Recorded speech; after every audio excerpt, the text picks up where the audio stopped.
Yo, yo, yo, yo, yo. What's up? Yeah, hi. Welcome and welcome, hi. Hi, welcome to the stream, as per usual.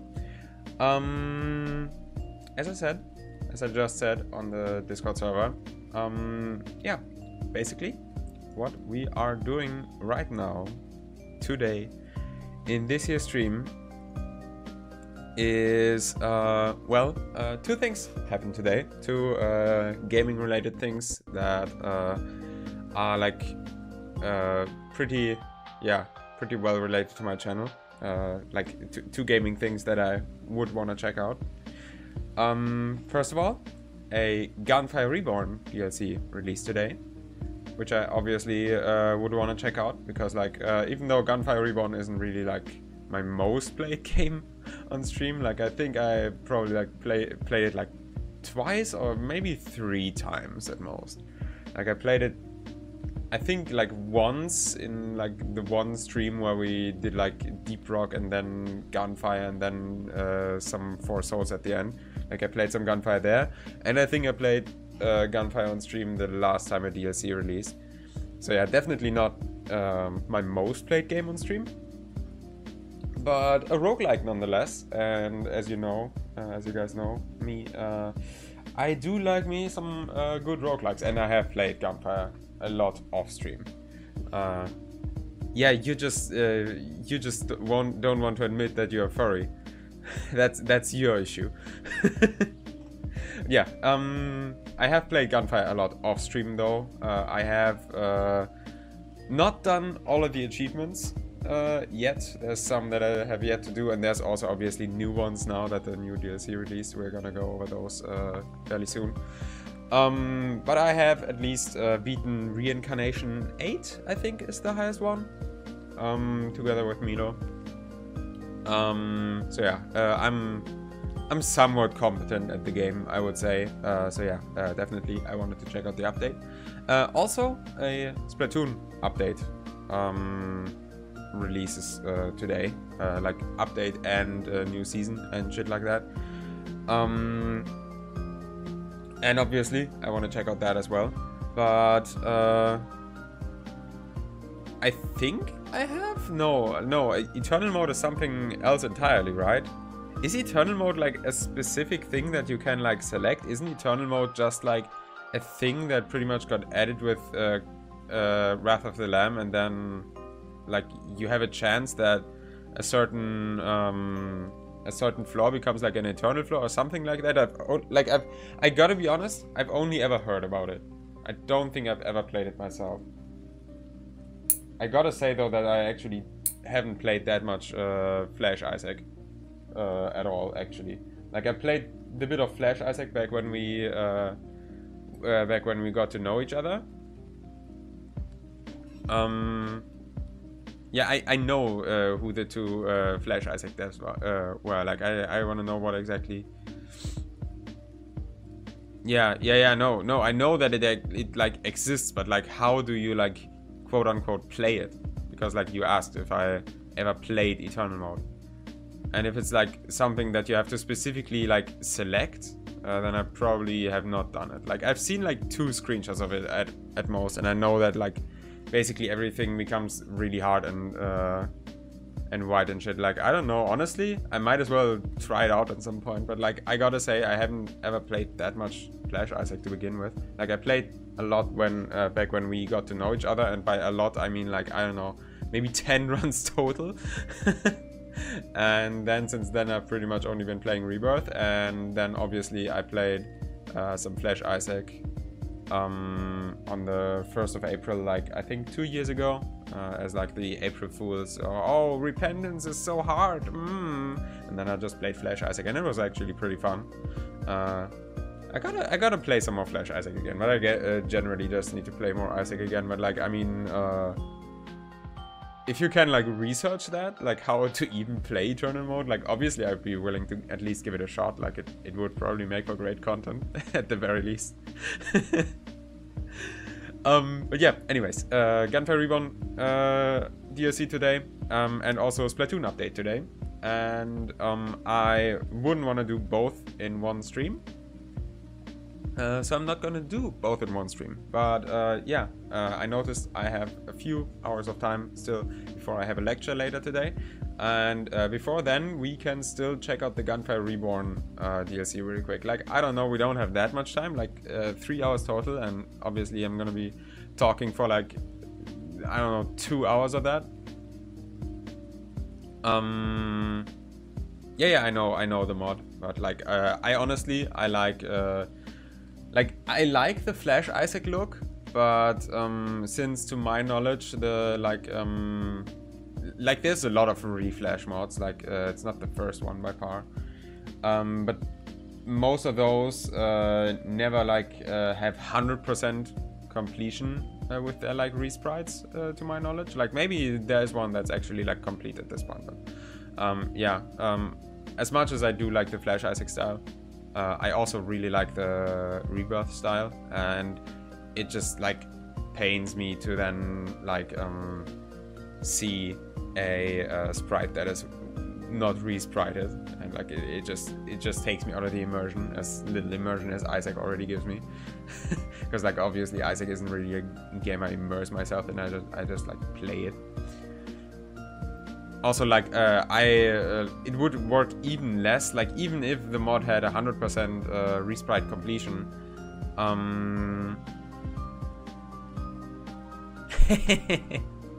Oh, good old Delirium. Who would have thought?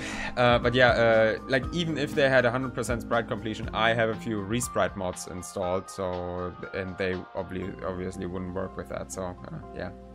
Yeah.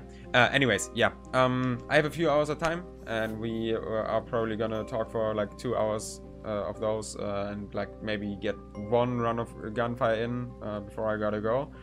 But yeah, let's just do all that. I don't know why I, by the way, why I stayed in this scene the entire time.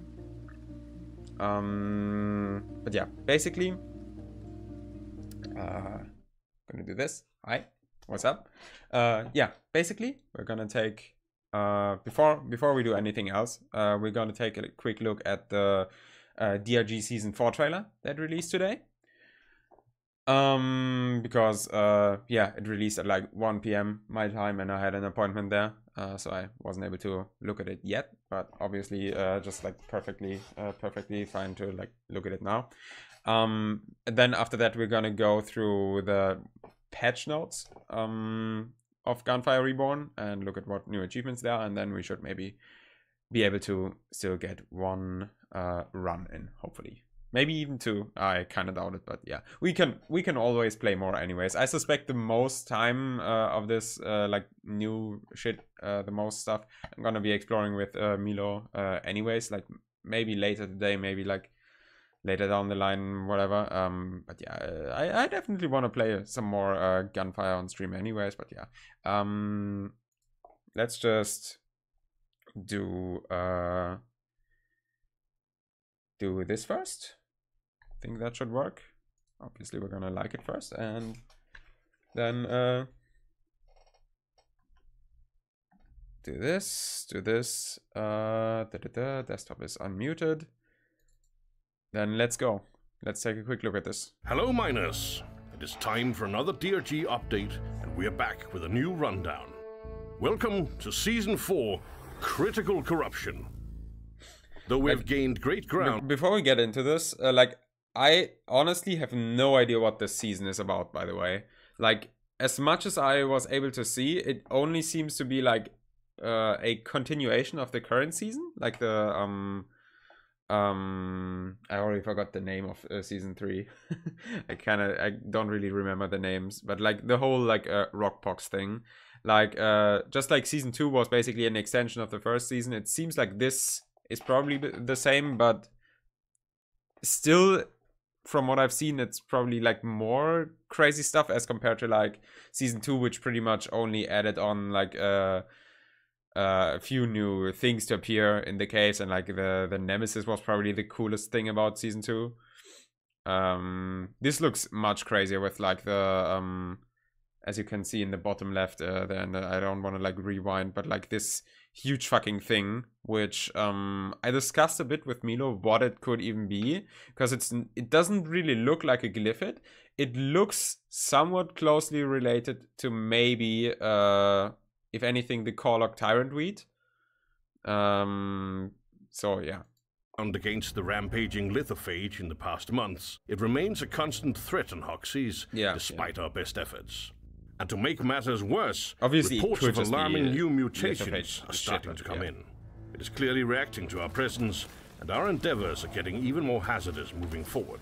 Also, I think I'm gonna turn down the desktop volume a bit, I think, because I turned it like up for Zelda, because the Switch is pretty quiet. The bad news first. The play cards you have encountered previously have evolved. Now turn into lithophage corruptors. Ravenous, fully mobile abominations that spread rock pox wherever they go. They appear impervious to gunfire, so you will need to use the cleansing equipment to get through their exterior shell. So they actually just they literally just walk around and spread the rock pox. The lithophage corruptor instead of it just being stationary. And will fight back to defend itself. Okay, cool. Care, miners. Furthermore, very cool. Several more strains of Hoxie's wildlife have succumbed to the rock pox and gotten infected. Yeah, I mean, that's cool. Like, I mean, infected Mactera bombers. Yeah, Mactera, like Goo Bomber and Exploder, pretty cool because, like, actually, yeah, I mean, so far I think there was only like infected like grunts and Praetorians, I think, and nothing beyond that really. Like, not even like slashers or anything, I think. As well as infected nadocyte breeders. Oh, lovely. Okay. Always, okay, that is actually fucking terrible. Even more hostile than usual, while also Spitters? Propagating the spread of God damn. As if that wasn't fucking enough, infected breeders. Holy shit. Fight back in its usual way. That is actually terrifying. Creatures from far below. Scanners report sightings of 2 new monsters. The Glyphid Stingtail is a powerful, heavily armored beast. It has a grabbing tail, capable of incapacitating any enemy and goring them against its boy really said, I'm a scorpion, get over here. Meanwhile, the Glyphid Septic Spreader is a malicious cousin of our old friend, the Glyphid Spitter. This one fires heavy globules of rancid biomatter, which spread out in a wide area around impact. Just another day on Hoxies, I suppose. Der Kummer. But as always, our enemies are not the only ones to adapt. R&D has come up with a little something we expect you'll enjoy. Jet boots. Oh yeah, true. True, that was visible on the fucking Flappy Bird. Why? Attach these to your boots and turn them into that was visible on the like giving you a much needed leg up during any harsh. That was visible on the like feature art, by the way. Consider wearing a helmet, perhaps. Okay. Very cool, very cool. A bit of redundant machinery has been cleared out, opening up the space rig a bit more, which so much allows plenty of space. Mini game in the okay, good. I need a moment to breathe. Okay, first of all, what I want to say is just like adding a lot of basic enemies to add more variety is always a really great thing, and a lot of them seem really terrifying. Obviously, a lot of them fucking jetty boot. What the fuck? Obviously, a lot of them are just like lithophage versions of already existing enemies, but like the fucking corrupted nadocyte breeder, again, like actually fucking terrifying, because like nadocytes are already pretty bad, and yeah, I don't think I need to get too much into that. Carl only got 5 on this, damn. Anyways, yeah. And yeah, the jet boots, pretty cool to like traverse, like, because like so far I would say that like obviously you have some tools to have vertical mobility with NG obviously, and also Gunner, but for like really just spontaneous vertical mobility, Scout was pretty much only ever the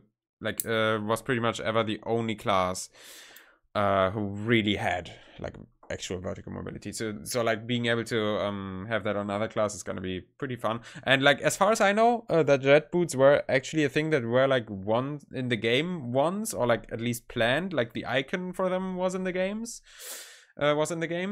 And And yeah, they were visible on the like feature art, which I don't really know where I would be able to find it right now, so can't really show you, but like obviously yeah. And the little mini game, and then it's in the space rig, really cool.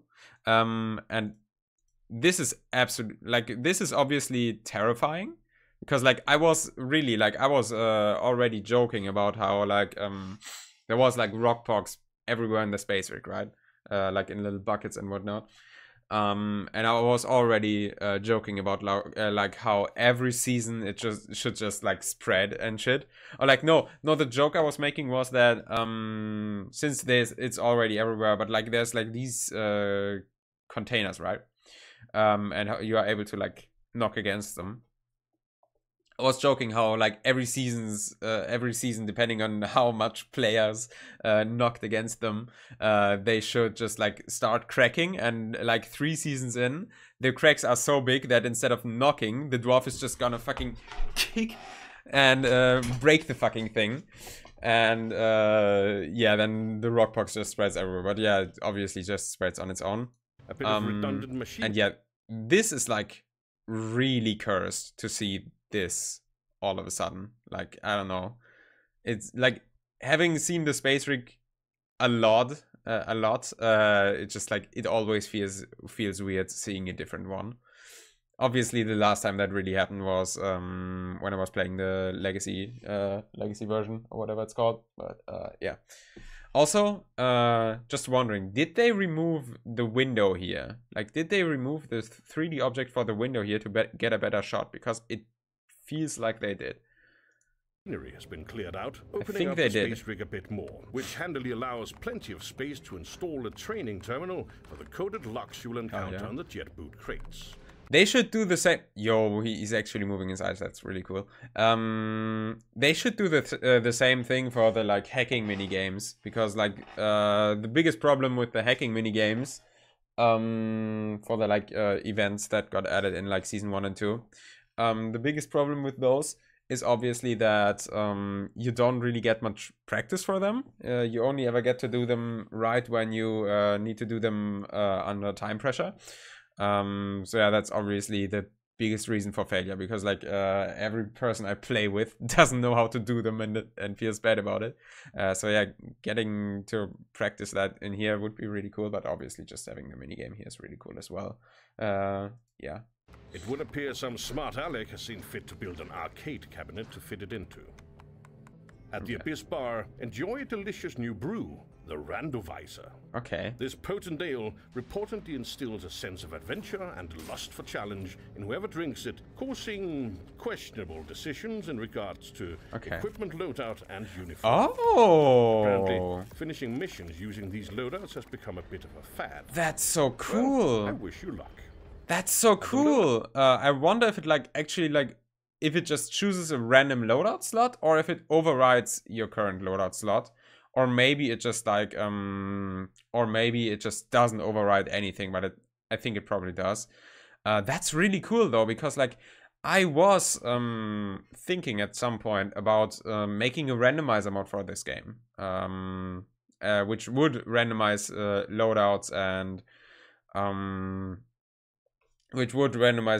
and cosmetics and shit, and like whatever you would want. So having that in game already pretty much makes that redundant already, though having a mod to like specifically set what gets randomized would still be really cool. Also, a big part about my mod idea would be that if you were doing a deep dive, that you would get randomized each stage if you wanted to, because like that's what would be really cool, having to actually like doing the first mission with a loadout that is pretty practical, and then you get thrown into the second mission and you have to adjust to a whole new loadout. Like that would be really cool. So I imagine that this probably just like randomizes you once if you when you drink it. But still, like, really fucking cool. I'm definitely gonna, like, play around with that a lot, because, like, haha, roguelikes. But yeah, I don't know. Wukash, get into Unreal Engine coding. I need you to make... I need you to make a mod that, with which you can set these kind of things. Like I would like, I'm obviously gonna try to look into it myself, but yeah, I guess like, especially since this is now in the game, because like the biggest problem I was having when thinking about the mod was thinking about how I would even do the randomization. Like, how would I set the different like loadout things for the player? But now that this is in game, obviously I can probably like somewhat leech off of that, and then just like make settings with which you can say, I don't want to randomize I don't want to randomize my cosmetics. I don't want to randomize this specific weapon loadout or whatever. And then obviously the most important thing, randomize it every single mission start. Honestly, like I wouldn't even like need to make a thing that specifically does it like just for deep dive, that every new mission in a deep dive randomizes. I would probably just like, honestly, just a mod that automatically gives you one of these BS, like that automatically randomizes you when you start a mission. That would already be enough. That's like the minimum viable product, I would say. You can't do that in the middle of a deep dive though. Like, the greatest appeal about this would be that like in between missions in a deep dive, you usually can change your loadout, and having something change it for you to something that you will have to adjust to, that is what is like most appealing to me. I am definitely gonna like write that down, like easy as, it's as simple as that. But yeah, make a mod that consumes the randomizer, I think it's what it was called, on every mission start, like something like that. That's like the easiest thing to do, probably, if you like somewhere get like the line of code that randomizes everything, that you just like execute that whenever you start a mission. And then everything beyond that, being able to select what exactly gets randomized, that's probably like somewhat difficult, but I definitely want to try and make that happen. Definitely. Like, that's like, I don't know if I would be able to do it myself. Like, obviously it would be awesome if someone would be able to do it for me, but like, that would be like, dude, that would literally be perfectly for like the type of content that I would want to make. Because like, obviously the biggest problem which I was having with like deep rock content is that it's like not as fun if I have to play on my own, and all of the people that I played don't want to appear on stream for understandable reasons. So like, just being able to combine that with my love for roguelikes and having like the randomly generated deep dives. Please, someone make that mod. If nobody wants to, I guess I gotta do it myself, but I really want that to happen. Like, I really want to do some like completely randomly generated deep dives, and like, again, not just randomly generating my loadout at the beginning of the deep dive, but with every single mission. Now, Terminal, a new option to randomize all your gear and upgrades has also become available, so enabling you to quickly set up challenges for yourself. It's just here, okay, so you don't have to drink the beer. Well, never let it be said, we do not wish to enable our employees. Okay, finally. About time. Meanwhile, in your wardrobe, I mean, your armors now come with a... There's a mod specifically for being able to like save. There's a mod specifically for like saving loadouts. I mean, I don't know. I always pretty much say if anyone wants to play DRG, they can just like hit me up. I'm up for it whenever. Like, I don't know, we can play some more DRG, but I also like assumed that you probably didn't want to appear on stream while playing it. Like, offline, playing offline is something completely different. Like, I'm always up for that anyways, but like specifically on stream. Like, then again, I technically had the like the thing going on with Lugi where we wanted to do deep dives weekly. But that was still before the switch to English, and I don't know how comfortable he would be now that the main content language is supposed to be English. But yeah, I mean, I haven't played DRG for a long while on stream anyways. I gotta find some ways to sneak it into my stuff again. But like for now, I don't really have the time anyways with Zelda and whatnot. But like I'm sure I'm gonna get some like flow going once I'm done with Zelda, and like I have to like restructure everything that I want to do, because like I definitely like technically Deep Rock and roguelikes are like my main content and whatever, but I don't really do them that regularly. So I don't know, just something that I gotta figure out. But yeah, anyways, quality of life features. New option. Toggle between sleeveless versions of all your own sets. Sleeveless for all armors? Hell yeah! Oh hell yeah! Like that is honestly, that is so cool, because like there's so many loadouts that I've made that like that I wanted to have like sleeveless shit on, right? But pretty much if you wanted to make something sleeveless, you had to use either the roughneck armor or the I don't know. I don't remember what it was called, but like the robot renegade or something. I'm not completely sure. But yeah, those were the like only sleeveless armor suits, and obviously the like robot thing is like really like broken down and everything, so like not really fitting for a cosplay that's supposed to be more neat. So yeah, pretty much you were only ever able to use the roughneck armor. So like being able to use every armor, that's so cool, dude. All of this off is of course this season's new season pass. An all new cosmetic tree and 100 new levels of obviously gear. Anything too cool here, like I'm not gonna look too deep into it. Like obviously there's armor, weapon skins. Yeah, I mean, these look kind of cool, like having like really black skins. Obviously, there's like the dark future skin, but yeah. And isn't that one? Wait, what? Oh no, like those are probably weapon paint jobs, and they are in this season, like in season 3, but as armor paint jobs. Victory moves, weapon frameworks, and crafting materials. Yeah, I'm not gonna look too deep into it now, because obviously we're gonna take a deep look at it once the season is out. Anything you may have missed in previous seasons will simply go into the existing loot pools. Hell yeah. So nothing is going away forever. Always to a good commemorate decision. The release of the season is of course also a new DLC pack. They released a like trailer for that like not too long ago, because they also updated it with our previous DLC pack of armors. Combating a lethal like they completely reworked the DLC pack because people complained that it was like too boring or something. Suit up and get to work. We've got quotas to meet. Welcome to Critical Corruption.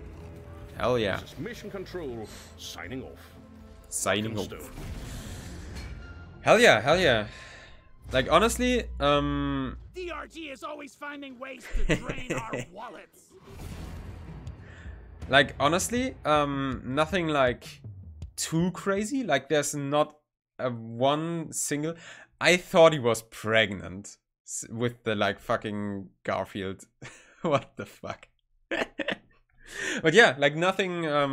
Not like one single huge thing. Like with the first season, obviously there was like the big new mission type with like the huge fucking boss fight and that was like really cool.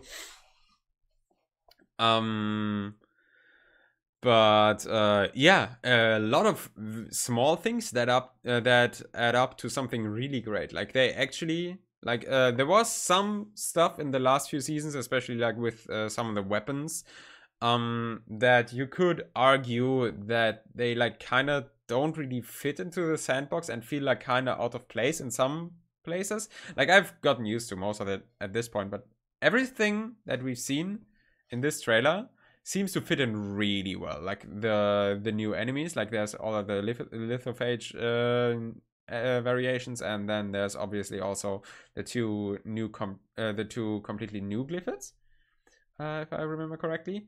And then just a lot of cool quality of life features in the space rig, loadout randomization, which is really cool. Again, like I was thinking about making a mod for that myself, but that is now pretty much redundant, but I still want to look at maybe a mod that randomizes your loadout with every mission start, so that you like can't prepare for the random loadout, because that just seems really interesting.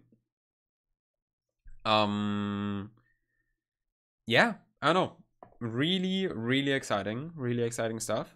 I definitely gotta look into how I would make a mod like that. I haven't played, not played. I haven't looked into deep rock modding in a long time, anyways. Like, technically, it's just like Unreal Engine, obviously, but like I've only ever made a asset replacement mod, and back then I didn't really know shit about Unreal Engine even. And I like just was clicking around stuff and it somehow worked out. Now obviously, because I'm like studying it, I know a bit more about Unreal Engine, though not on the coding side of things too much, like enough to like make a UI work, but like yeah, I don't know, gotta look into it. It should probably be very doable though. Like I just need to find something that recognizes when you start a mission. Then I need to find whatever does the randomization. Hi Kami. Yeah, happy Pride Month, I guess. Yeah, that is true. It is Pride Month. My birthday is in Pride Month. Yeah. No. Dude, I fucking lost my sentence. But yeah, I just gotta find something that tells the game I just started a new mission. Then I need to find the queue that randomizes the loadout. And then either I gotta just hope that it doesn't just straight up crash the game if you like do it in a mission. Or I gotta like do it right in the transition somehow. Like right before the mission gets loaded, that it somehow randomizes you there. But it should definitely be very doable, I would say. I don't know. I'm gonna look into it, but yeah, for now, very hyped for the Deep Rock season. I also like obviously gotta, now that the new season is inbound, I gotta like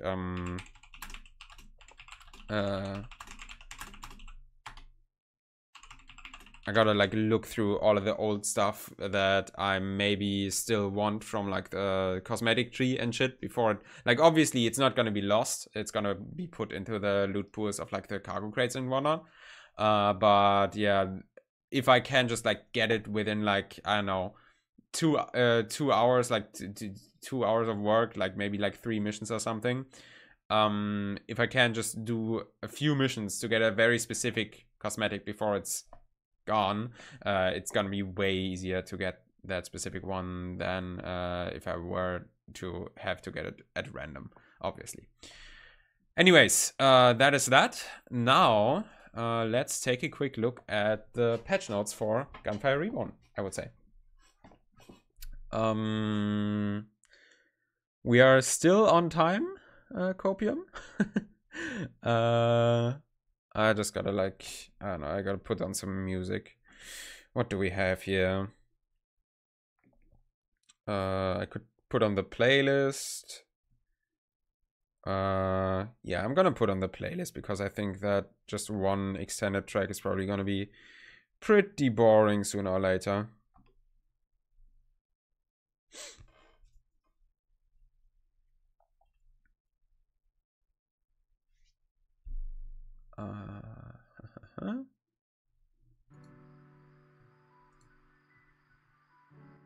Turn that.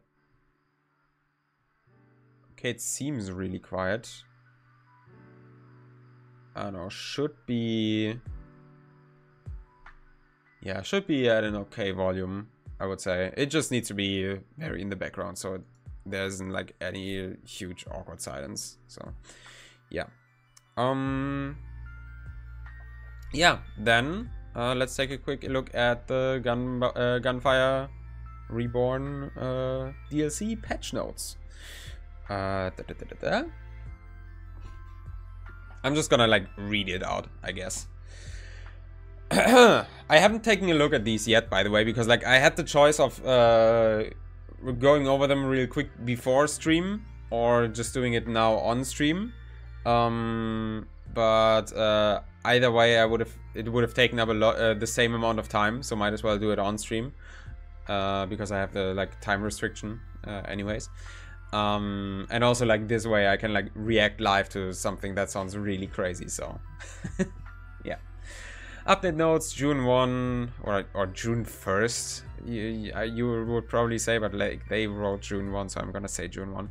Artisan and Magician release with updates of base game. Obviously, like English isn't their first language, but yeah, whatever. What's up, folks? The second DLC, Artisan and Magician, has now officially been released. It contains 2 new heroes, Zijao and Nona. Zijao is a hero mainly focused on strategy and fortunate. Gambling character? That would be cool. Like, already talking about the randomizer, like, you know how much I like fucking randomizers. Like, what did I put at the as the fucking description for the for the highlights channel? Like, I will literally pog if you tell me a game has randomly generated content. That is just my jam, dude. Like, it's so crazy how, like, I don't know, I wouldn't really consider myself a gambling man, but if it comes to video games and like gambling mechanics in video games, like, not really like just straight up gambling mechanics, like casinos and video games, like just like the Pokemon slot machine or something. That's cool and all, but like not really the craziest thing. But like gambling mechanics that like work inherently with the base mechanic of the game. For example, like, I don't know, the D6 in Isaac, like just stuff like that.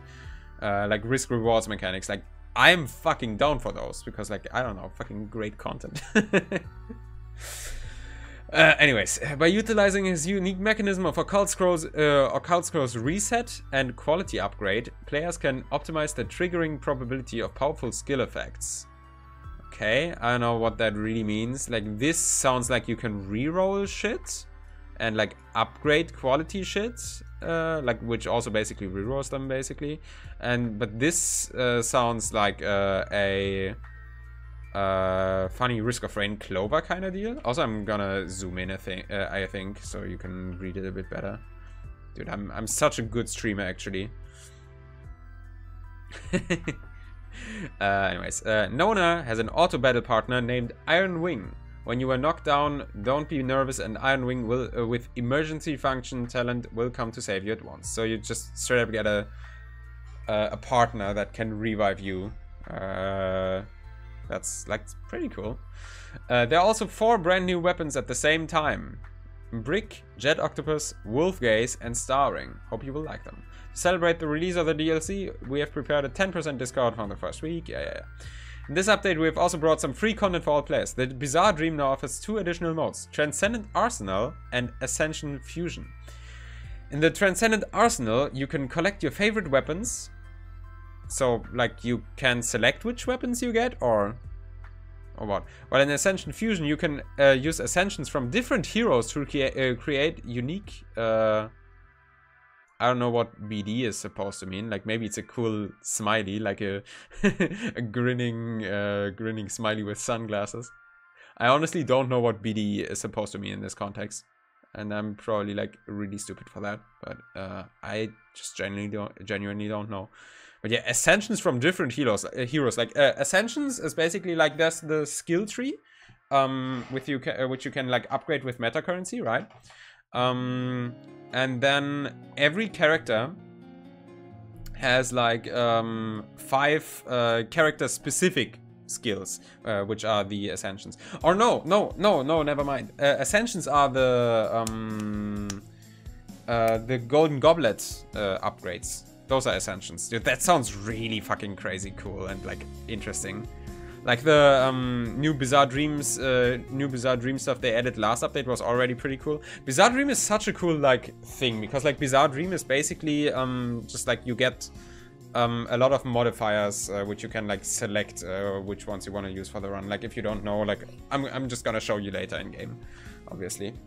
Yeah. Anyways, meanwhile we've iterated on the gameplay of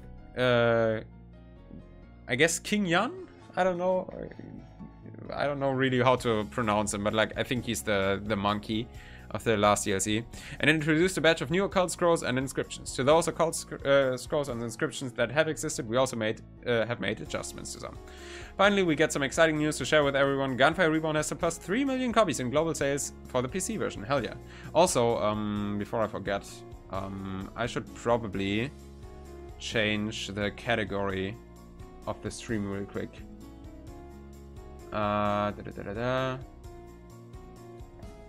Just do this. Should probably like change it from Deep Rock Galactic. Gunfire Reborn. All right.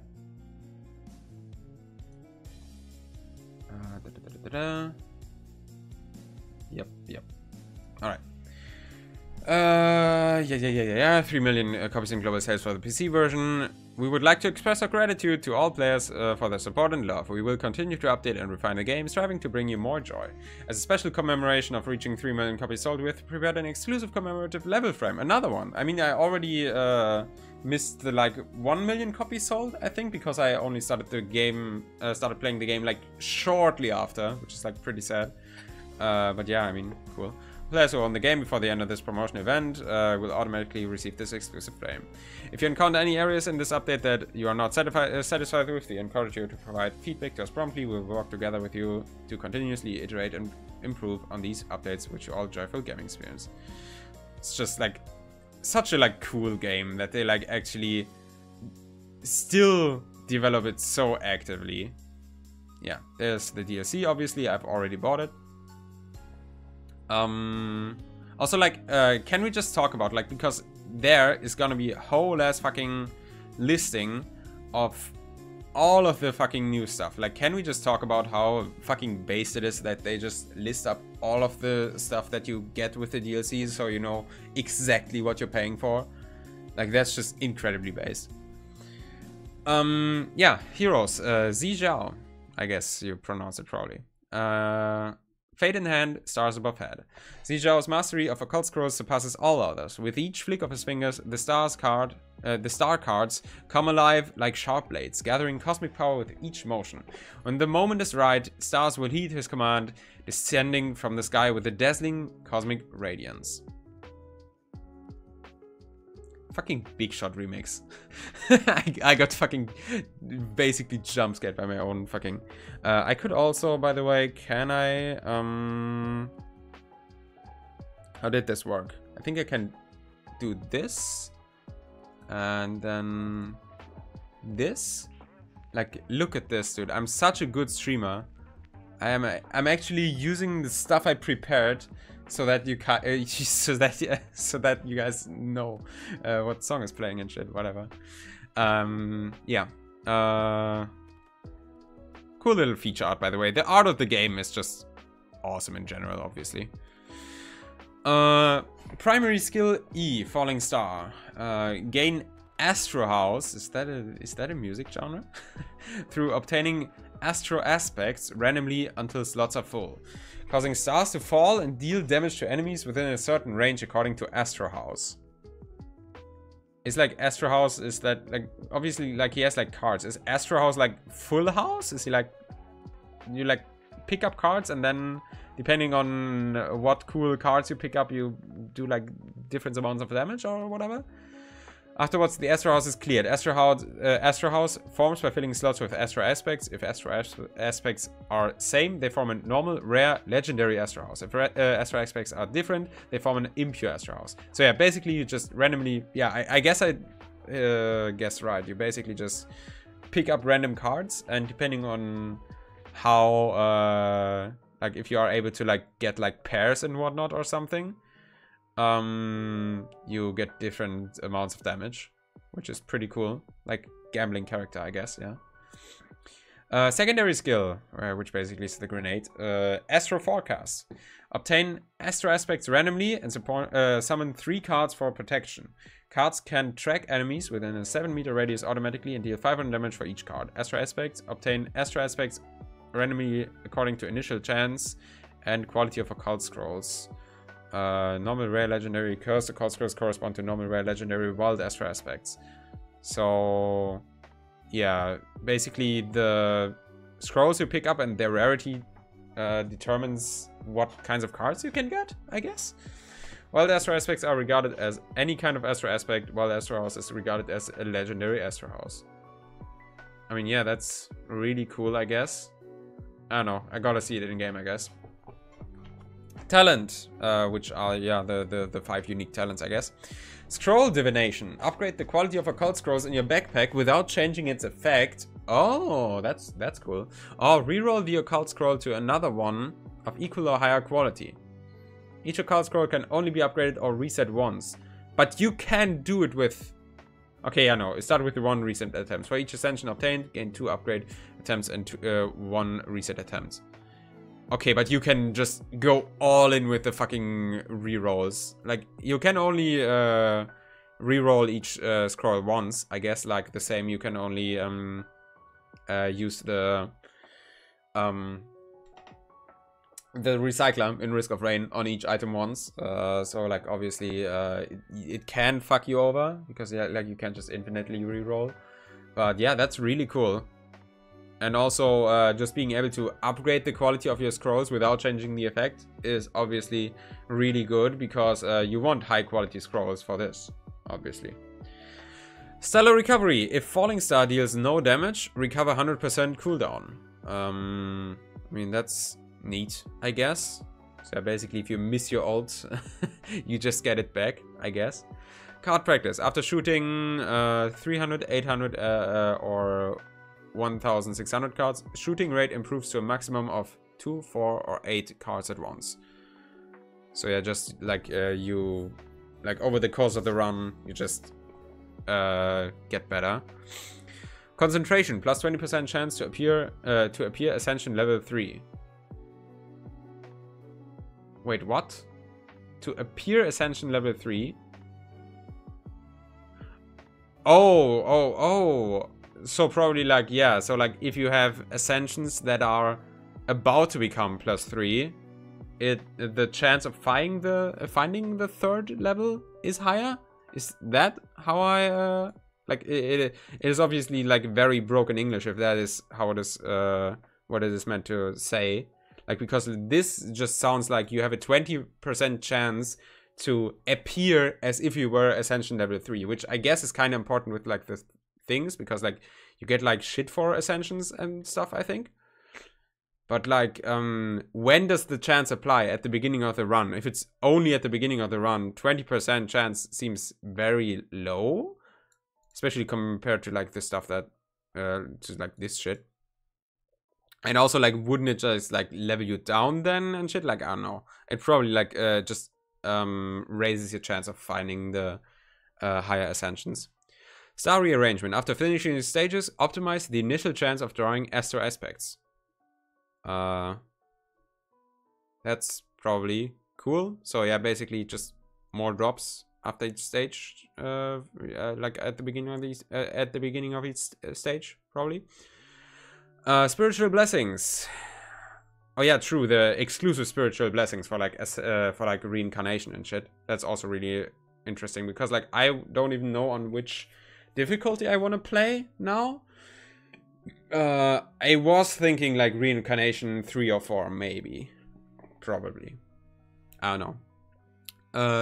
Star Compass, plus 20% total damage and plus 1 use of Falling Star affected by occult scrolls in the backpack. There's a chance to upgrade Astro House quality of Falling Star by 1 level. That seems pretty okay.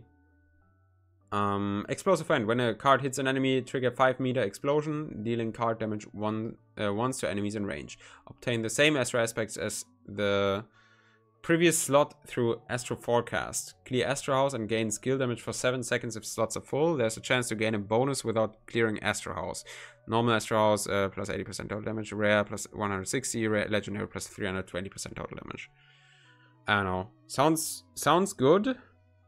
I need to play the character more though before I can actually like understand what this does.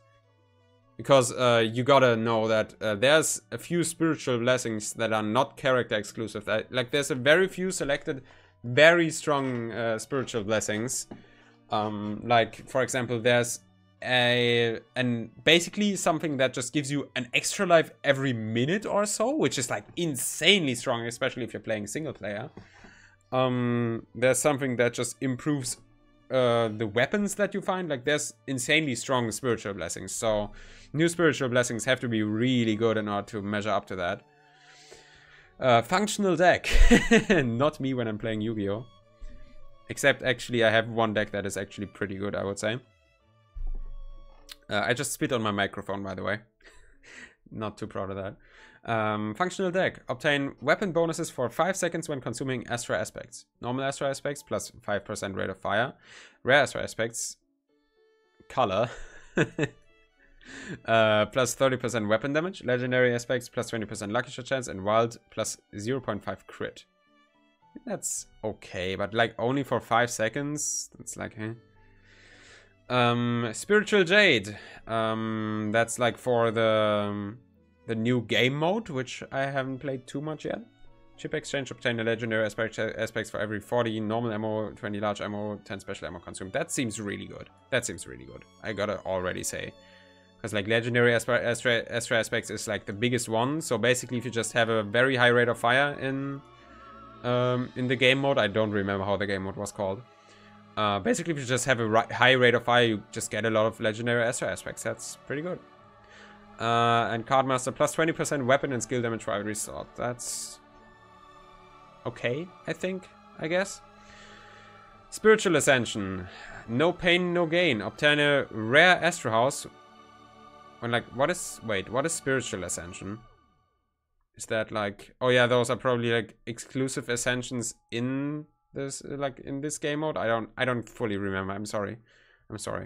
No pain, no gain. Obtain a rare Astra House when using a falling star after dealing crit hits, lucky shot 20 times, or legendary Astra House after dealing crit hits, lucky shots 40 times. Accumulated crit hits, lucky shots reset after using falling star. Extreme decks, there's a chance to obtain reserve cards up to the card holding capacity when using Astro 4 cards. That seems really good. Final words, crit X of all weapons becomes 4 times. Okay, so but like basically, I mean that's really good though, because like you can just use a high rate of fire weapon then, which usually would like have a just a 1 times crit multiplier. Obviously, like you don't use snipers anymore because like you could get way higher crit multipliers with those, and like it also pulls you down to 4 times, I would assume. But yeah, if you just play around it, and like I don't really know yet what kind of weapon the owl would want to use anyways, but it seems like probably like more so high fire rate weapons.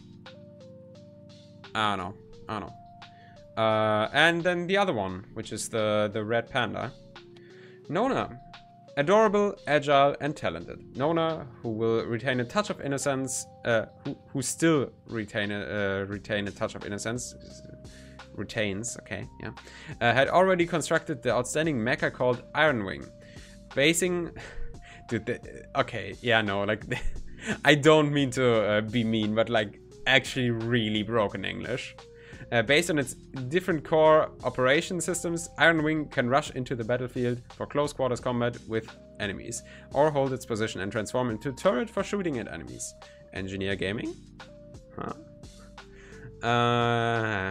Besides her expertise in mechanical skill, she is also a pro in forging meticulously crafted pistols. Sure. Primary skill, mecha drop / redeployment. Primary skill switches according to battle mode of Ironwing. Yeah, so like, yeah, depending on what the battle mode is, the type of skill you have switches.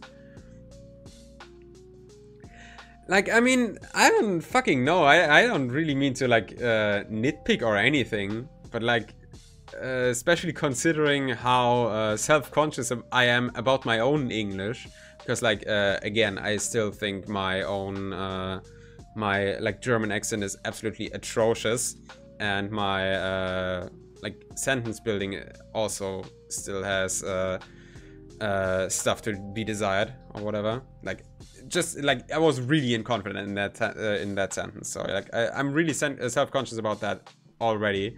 So I just especially notice if something is somehow even worse. Like, obviously I have improved a lot in the like last few months, which is like actually crazy. I thought I would need like a whole year before I like was able to like speak English naturally, but like in the last few streams, I gotta say I have improved a lot. I gotta say, like just like judging myself. Yeah. Anyways, Mecha Drop. Iron Wing Strike Mode charges to the target location, dealing 150% normal damage to enemies and taunts them for 3 seconds within a 10-meter radius. Okay, that's pretty cool. Redeployment. Iron Wing Fire Mode deploys in defensive position at the target location. Okay, so yeah, basically ult just toggles the big robot. Secondary, Hardwood Missile. Fires a missile that... Oh, you literally just pulled out a fucking rocket launcher. Awesome. Fires a missile that explodes upon impact, dealing 500 damage to all enemies within a 4-meter radius. Hitting on Iron Wing...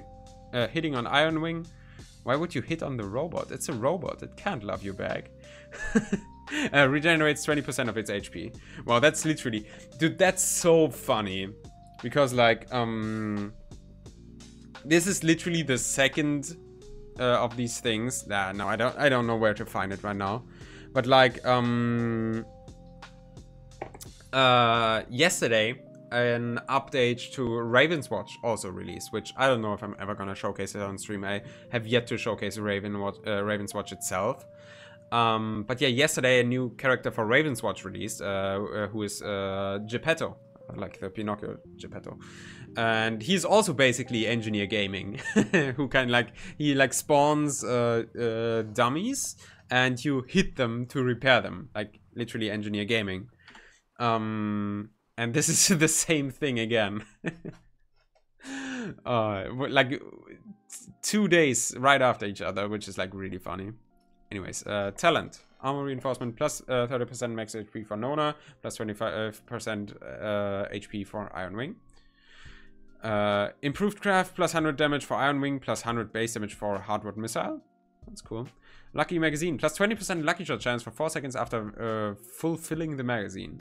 I would like, not really the word I would use here, but yeah, okay. But yeah, 20% lucky shot chance, pretty good. Emergency function, when Nona's knocked down, Iron Wing will go revive her, which is obviously pretty useful. Aggressive craft, there's a 25% chance to deal plus 100% Iron Wing total damage. Pretty good, which like basically just on average increases the damage by 25%. Spiritual Blessing, pair of us. Iron Wing will not be knocked down as long as Nona is standing. Plus 1% damage for each 1% iron, for each 1 HP Iron Wing he currently has.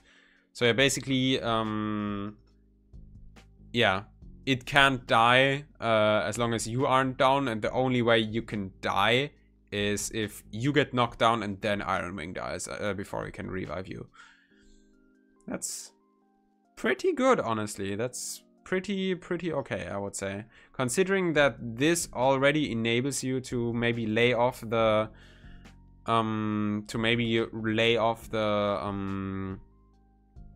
like just that you don't need to take the like I think fake death is the name of the spiritual blessing, which gives you the extra life like every minute. Considering that that would already be somewhat redundant with this, you could now take this and like, yeah, just like as long as you don't die, Iron Wing will just deal damage the entire time, because I assume he just has an HP pool, and once he like dies, and he will probably die a lot because he will just run into enemies or something, you probably just need to shoot him with a missile to repair him or something. I would if I would have to guess. Fire coverage, plus 40% missile damage for 5 seconds for each missile, dealing damage. Okay, yeah, and launch by Nova and Iron Wing. That's a lot of ands. Up to 20 stacks. Use redeployment to gain 4 additional stacks immediately. I mean, yeah, just more missile damage. That's pretty cool. Same boat. 30% of the damage taken by Nova is shared to Iron Wing. For 5 seconds after Iron Wing deals damage to an enemy, plus 3x weapon, plus 3 times weapon crit X, and plus 150% weapon damage for Nona when attacking the same enemy. So yeah, basically if you just focus on an enemy, you just deal mad damage. That seems really good. For 5 seconds after Nona deals damage to an enemy, Iron Wing Strike Mode, Fire Mode will regenerate 10% or 5% HP when attacking the same enemy. So yeah, if you just attack the same enemy, Shit is good. And also the shared damage taken. And very important here that only damage you take is shared to your assist guy and not the other way around. So basically you just have the 30% damage reduction. That is pretty good. That is pretty good. As long as you repair your assist, obviously. Spiritual Jade component recovery Iron Wing regenerated. Regenerated. Yeah, 20% HP after defeating an enemy. That's pretty good. If he like just kills like, I don't know, 5 little lanterns, then he just like is at full health right away. That's pretty good. Extra shield after non shield is fully charged. Plus 5 max shield for 10 seconds after up to 10 stacks. That's pretty good, I guess. Like, how would you stack that though? Unless the 10 seconds only applies like once you lose the max shield again? I don't know. I don't understand that correctly, I think, but I'm not gonna like get hung up on it, I think. Spiritual Ascension Evolution, plus 1 max HP and 1% base damage for each enemy Iron Wing defeated up to 1000 stacks. That is, yeah, that's just, and that stacks indefinitely, like obviously only up to 1000, but like the stacks don't decay, it seems like, which that is pretty good. Shell's Symphony. Obtain 1 use of the secondary skill every 3 seconds. When hitting an enemy with a pistol, consume up to 3 uses of the secondary skill and trigger a missile explosion with plus 2 meters AoE. Cooldown 1 second. For each use consumed, damage is increased. So basically, you just don't need to, like, you get grenades for shooting enemies, and you use grenades when shooting enemies, so you don't need to use them manually anymore, which is pretty cool, I guess. The third, 1% lucky shot chance and grant a crit every 3rd shot when using a pistol. What? What? Like, okay, yeah, you have to use a pistol, but that seems incredibly broken. Like, free lucky shot chance and free crit every 3rd shot. That is so crazy. Like, you don't need to aim at all anymore. What? And if you just take a bit more lucky shot chance on top of that to get like because like lucky shot stacks above 100%. Like basically, to explain this to you guys, crit in this context is a weak spot hit, like a headshot, and lucky shot is a like RPG crit, which like yeah, luck based crit, right? And basically lucky shot chance like up until 100% is you have that much chance to deal double damage. I think it's double damage. And at 100% lucky shot chance, you obviously deal guaranteed double damage. And crit also like deals more damage depending on the crit multiplier of your weapon, which can be really crazy. But pistols have usually like, I don't know, 2.5 or something. I think 2.3. So yeah, this pretty much already is like a free 5 times damage multiplier every 3rd shot. But you can stack lucky shot chance above 100%. And what it does is like 120% lucky shot chance, I think, is you have 100% chance to deal double damage. And you have an additional 20% chance to deal more damage, like I think then overall like 300% damage, I think. And then I think that stacks up to like 400% or something. It's like really, really crazy. Like stacking lucky shot is just like, if you want to win in Gunfire Reborn, just stack lucky shot. Just stack lucky shot as high as you can and you basically win for free. But yeah, getting that for free, that seems incredibly broken. Like I really restrain myself from just saying things are broken usually, because usually things are just like strong. But like broken implies to me that it should be fixed, which most of the time just doesn't. But like this actually seems somewhat broken. I don't know. Anyways, new weapons. Brick. Do you actually just throw bricks? What the fuck? And it's a sniper. What? I mean, yeah, obviously, pretty much. And you can also like fire the first 2 shots for some free damage. But yeah, obviously every third shot is gonna be the money shot. And the fact that you don't even need to aim for the weak spot because you get a free crit hit, that's so crazy. But yeah, you just fucking throw bricks? That seems so funny, dude. That's so funny. Like, like, on one hand, I'm wondering how is this not in the game already? On the other hand, like, it seems really out of place, but it's so fucking comedic. Actually, like, more games should do stuff like this. Anyways, yeah, it supports dual wield, which like the dog has like dual wield as its ult. Description: after crit hit, a starlight drops that, when picked up, grants the next attack a crit hit with higher crit multiplier. Exclusive inscription: the effect of starlight is permanent, and picking up a starlight permanently increases your crit multiplier up to 2 times. Okay, that's really good. Plus 5% duration of starlight staying on the ground for every 1 second before starlight disappearing when you pick it up. Plus 15% basic weapon damage of next hit each second. I mean, the fucking sniper brick is already funny enough, dude. I'm definitely gonna try that out. But yeah, just like picking up upgrades. Yeah, seems really fun. Seems really fun. Jet Octopus. Types spray weapon, which like is the assault rifles, I think, I guess, or like, no, beam weapon, I guess. Yeah, beam weapon, like the gloves, which were the only beam weapons up to this point, I think. Dual wield support. Description: absorb energy from enemies within a cone-shaped area in the front.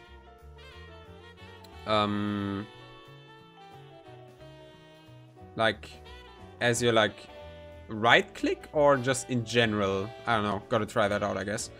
60% chance to restore 1 unit of energy when water column hits the weak point. Minus 50% movement speed of enemies hit by water column, and 100% crit damage taken. Okay, so yeah, yeah, that seems really good. Like, enemies, this is when you hit weak points, then you have a 60% chance of like basically not consuming energy because it gets restored right away. And this, if you crit, if you weak spot hit enemies, they get slowed down and they take 100% crit damage, which really good. Like, yeah, for this one you don't even need to hit the weak spot. This is basically just 100% free crit damage. And also, this is outside of the crit multiplier, because like usually if you get plus crit damage, it's just like a +1 crit x, which basically like you have if any weapon in question has like 3 times crit multiplier, and you get like +1 crit x, it just becomes a 4 times crit multiplier. But this one is outside of that. So if you already, if this weapon already, like if you use it with a Gemini inscription that like combines crit damage, and you have like, I don't know, what would be realistic? I would say like a 7, 8, maybe even 9 crit damage multiplier. That just gets doubled by that straight up. So you can get like up to a 16 crit damage multiplier or something. That just seems crazy. Wolf gaze. Ow. Type submachine gun. Dual wield support. Description: hitting an enemy applies a stack of voracity. At 6 stats, trigger higher damage and apply a stack of howl.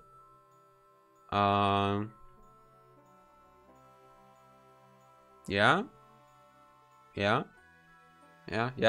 I had to reread that because like I'm slow thinker.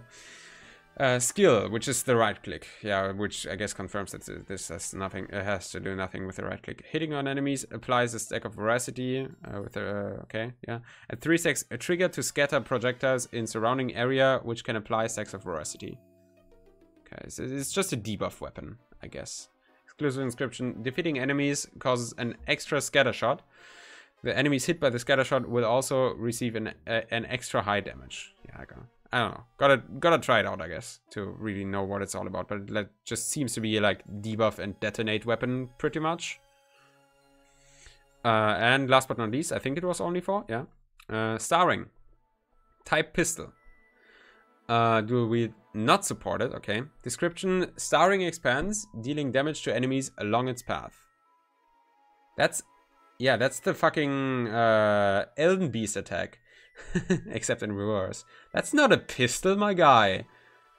That's a fucking, like... I don't know what that is, but that is not a pistol. Yeah. Skill: Starring contracts, dealing high damage to the enemies it hits. If it contracts from the maximum radius, the damage will further increase. Literally just the Elden Beast attack.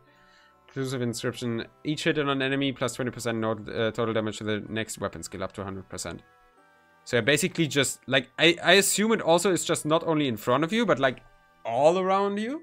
So actually just fucking mad crowd control. That's crazy. Meanwhile, we also prepare following 3 updates for the base game. Stage: Bizarre Dream.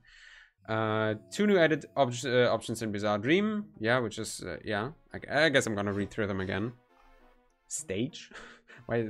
I'm confused by the broken English, but yeah, whatever. Transcendent Arsenal. Players will encounter an Arsenal guard after clearing the vault in Scene 3 and 4, or defeating the Pole Monarch. What is Scene? It's like, I assume Scene is like the world, basically. Like the first scene would be the mausoleum. The second scene would be the deserts. But no, because like clearing the vault in Scene 4. I mean, okay, I guess, yeah, no, but because like Scene 4 would be mysterious Jokul or whatever it is, whatever it's called. But yeah, clearing the vault. Okay, okay, yeah, whatever. At this time, players can entrust the weapons they've collected during adventure to the Arsenal Guard for safekeeping. In a new game, players can retrieve these weapons when they meet the Arsenal Guard again. Meanwhile, the vault will become more dangerous, with previously unseen demonic aura diffusions occurring. To facilitate weapon collections, players' weapon inventory will be expanded with 3 additional slots for backup weapons. To collect the desired weapon, simply hold down the pickup button to place it in a backup slot. Additionally, players can view other players' collected weapons in the team interface. Okay, so first of all, being able to like share weapons across runs, really crazy. Not a thing that has been in the game so far. Like really always interesting when roguelikes enable you to like share stuff across different runs. And honestly, the only 2 examples I can really think about that are really like prevalent are Eden's Blessing in Isaac, obviously, which also like doesn't like give you an item. I think you had in the next run. It just gives you a random item, I think. And like in contrast to like, because there's like in one of the mods there was an item called Hand Me Downs, which gives you 3 random items in the next run. And yeah, obviously Slasher's Keep is something that comes to mind, because like a big part of Slasher's Keep is that you are able to like drop the stuff from your inventory down a chute to pick them up at the beginning of the next run. Obviously with this you can't pick them up at the beginning of the run, and like only like stage 3 or stage 4, and you have to find the vault too. But I mean, yeah. But beyond that, having more weapon slots seems pretty good, though like not really necessary thinking about it, because like I wonder how it interacts with Gemini inscriptions, but I would imagine that the weapons in the backup slots probably like don't count for Gemini inscriptions. But yeah, being able to carry more weapons is not really that crazy. I guess you can like carry specific weapons with you with specific properties for like utility. Like you could, for example, carry a saw blade with you for like easy armor breaking if you wanted to. But yeah, from what I can tell, the meta usually you only have 1 weapon that you really build anyways. Like ideally what you want to do in the game is focus all your upgrades on 1 single weapon. So yeah, being able to carry 5 weapons is not really that crazy after all. Yeah. Ascension Fusion. When players reach the boss stage in Longing Tomb, which is the first stage, they can select Ascension from other heroes. The chosen Ascension will not be obtained immediately. Instead, there's a higher chance of encountering it during subsequent interactions with the Golden Goblet. There are currently 24 Ascensions available for selection, with 4 options presented each time, with 6 options presented each time, and up to 2 of them can be chosen. But like only 1 per run, because like you can only do it like at the end of the first stage. Seems really, really interesting though. Seems really, really fun. I don't think I'm gonna activate this for now, but I'm definitely gonna try out this. Occult scrolls. We added 50 new monster scrolls in this update. I don't really know what that means. Oh no. Oh yeah. Interdependent fortune. Yeah. No. That's really cool. Yeah. There's another Bizarre Dream modifier, which basically is that at the beginning of each new stage after the first one, you can select I think 4 occult scrolls, which you get for free, which obviously you get a lot more shit like that, and you also have like a choice between 3 every time, so you like have a very like good amount of agency for your build. But also monsters get the same scrolls, which can be really scary, but you can also obviously abuse that by like not picking up the scroll yourself and giving the monsters a scroll that would be bad for them.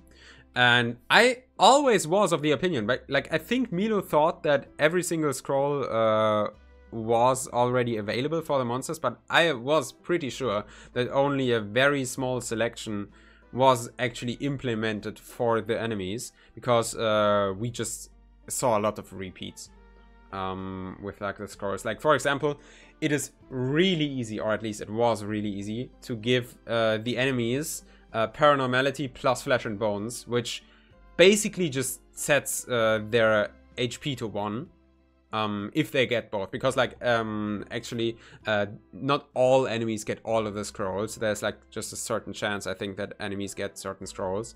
The enemies are not guaranteed to get all the scrolls which you gave to them, but basically if they get both Flesh and Bones and Paranormality, they are just set to 1 HP and they're basically dead, which was really easy to pull off before, because you saw them so often and you didn't even have to pick them up yourself. You could just like decide for one of them, which is already good because both are already pretty good scrolls. You just don't want to have them at the same time.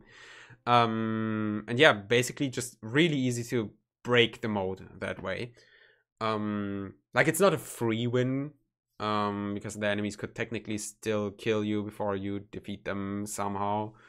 And also, again, it's not guaranteed that they get the combination. But yeah, with the 50 new scrolls, that should be much more interesting now as well. Optimization of other stages. Optimize the position of Dealer and Craftsman in Angsty Desert Stage 2 and Chaos Realm. Cool. Optimize the lifting time of the elevator in Duofjord Stage 1. Optimize the sky rendering in the scene of Duofjord. Yeah.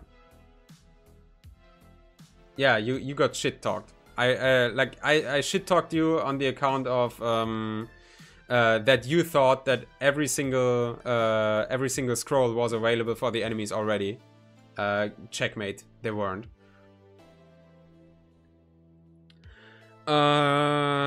Yeah, funny monkey. I think that King Yan was the monkey. We've iterated on the gameplay of King Yan, including aspects such as talent, ascension, and spiritual blessing. Do I want to read through all of this? I don't really... Yeah, no. No, I don't want to. I think I'm gonna read through that in my own time. I wish I got like a quick rundown, but I think it's probably just like a lot of like slight value adjustments. No like big huge reworks. Which one? Which one? The Luminary from Dragon Quest 11 it is, I think. I mean, yeah, I have long and like non-curly hair, but yeah. again, which one? Yeah. But I'm not gonna read through all of that. But, I mean, yeah, cool. Because the monkey, I think that's the monkey. Monkey was really strong. Yeah. Advancement of heroes in Spiritual Assault. Lee. I think Lee is the fox. Yeah. Blazing Meteor. Yeah, that's the fox. Accurate crush. Effects in main level increase blazing. Yeah. Yeah, no, I'm not gonna go through all of that one by one now. That's gonna take a lot of time. Actually, it's only 3 points. But yeah, I'm not gonna play Spiritual Assault now. Anyway, so yeah, just like if you want to either read through this or just look up the thing yourself, the patch notes, the community post.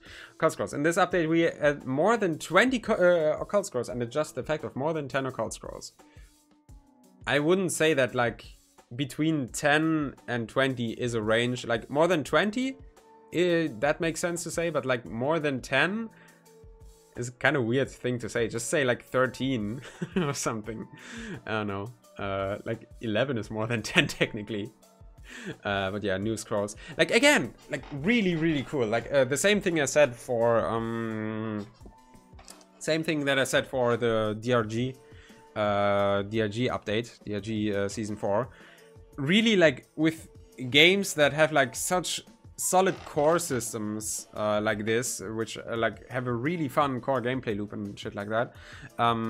Just adding a lot of shit that just slots into that, which is just more of the same content, usually is a really good choice. And like DRG gave us a lot, I would say, which was really cool. And again, yeah, they really add a fucking... And the brick is a sniper too, which is fucking hilarious.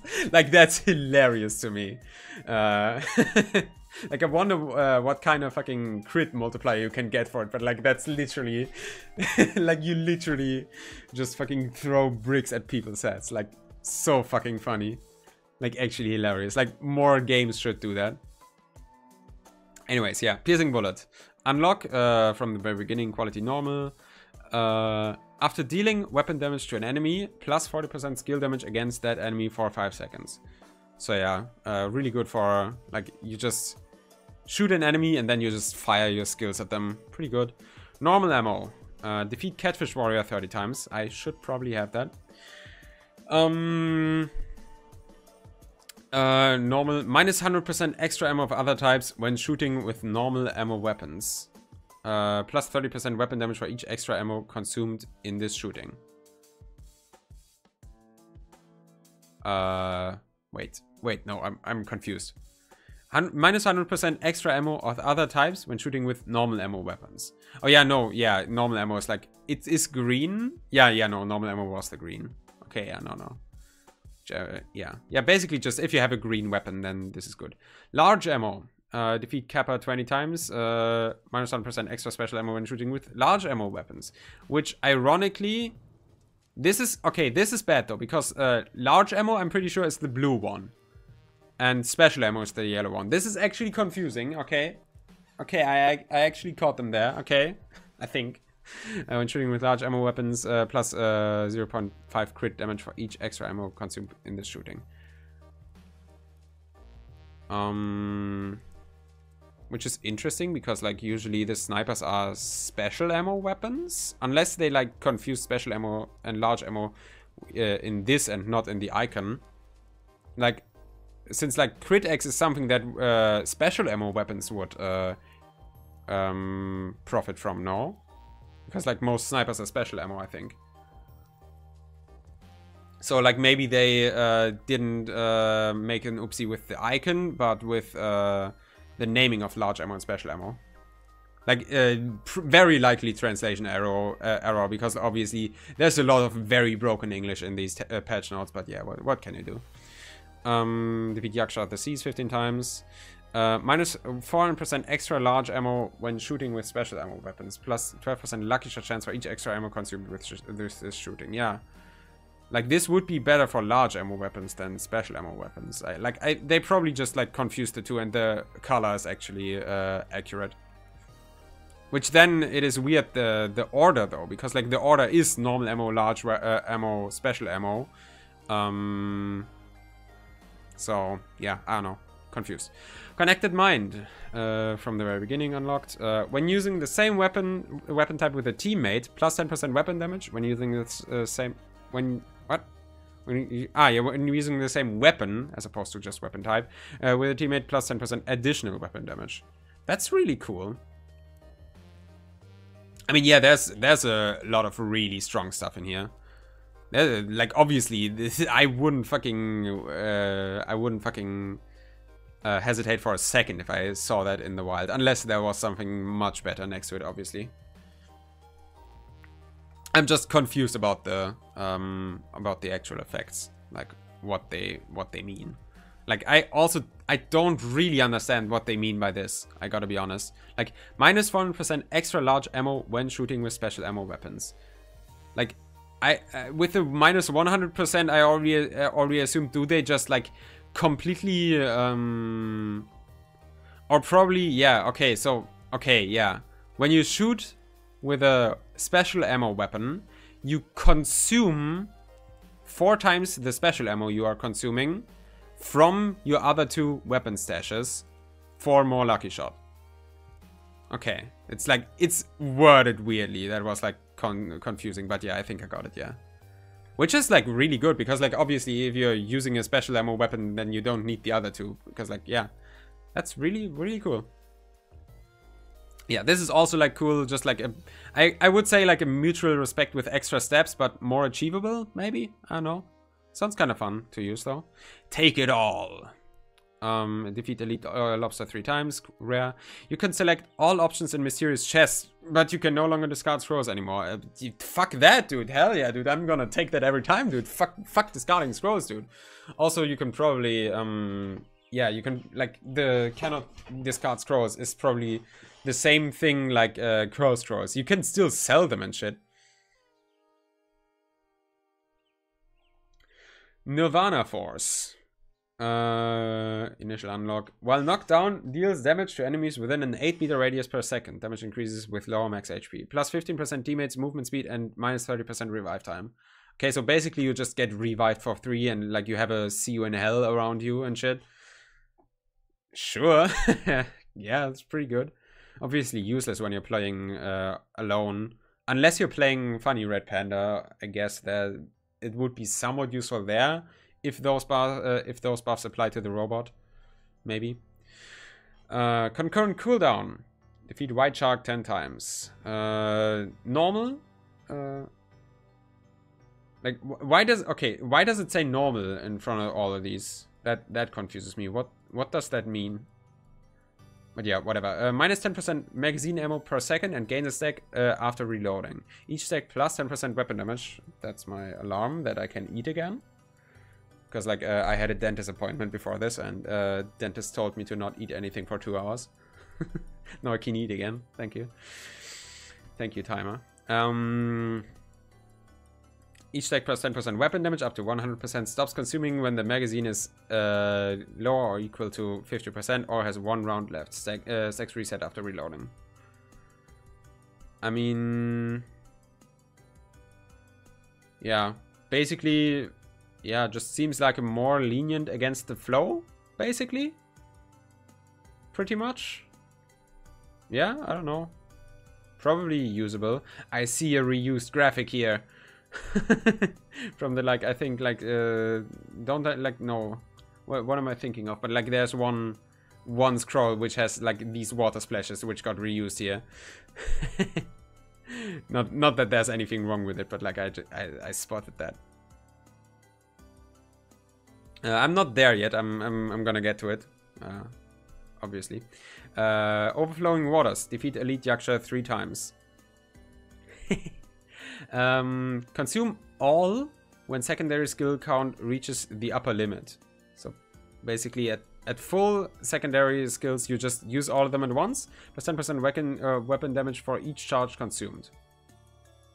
Okay, I assume you... Okay. Okay. I'm excited. Okay, but okay, so I don't fully get it. Like, I assume you just throw out all of your...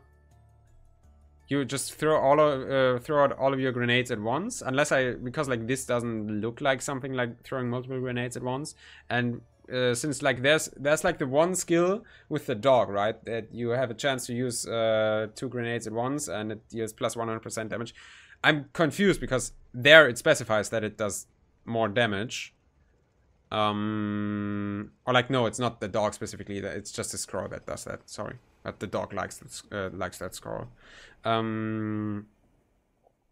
Yeah, I don't know. Kind of confused by the wording, but yeah, obviously, like you use grenades, I guess, and you get weapon damage. That seems good. Blessing in Disguise. Defeat Elite Kappa 3 times. Ascension options are fixed at 2. You have 3 chances to select both ascension options. Okay, so basically, you only get a choice of 2 for the rest of the run, probably, unless the scroll destroys itself after. But for the next 3 golden goblets, you get both ascension options. Seems really good. Especially, like, if it's actually for the rest of the run. And, like, it doesn't specify anywhere that it can't be discarded, though. So maybe it actually just destroys itself right after. So basically, it just doubles your next 3 golden goblets, is what I would imagine. And then right afterwards, you can discard it if it doesn't destroy itself. Like, I don't know. Seems really good late into the run, is what I want to say. Also, I wonder... one more thing before I go to Lucky Roulette. I wonder if this also gives you 2 options on the golden goblets in the Jokul, or whatever, however you pronounce that, where you have the like cursed golden goblets where you are supposed to only get 1 option. I wonder if it also gives you 2 options at those. Probably, because otherwise that would be stupid. Which is pretty good. Lucky Roulette. Defeat Dragon Kian 3 times in Elite or higher difficulty, which I hope I did. Little fucker. I've been having trouble with killing him in solo runs, but in the team runs we probably killed him enough times. When switching stages, change the highest digit of the copper to 1, then randomly permute the digits. What? Okay, yeah, that is really stupid. Like, what? Okay. The highest digit of the copper. So, I assume by highest digit it means the... Okay, yeah. I'm gonna look in-game after this, obviously. I assume by highest digit it means the highest value digit and not like the 1 digit, like the last one. Like, for example, if you have like 2,000 copper, it just makes it like 1,369 or something randomly. It just seems like, unless it can change a 0 to a 1, it just seems like it most of the time just reduces your money. I don't know.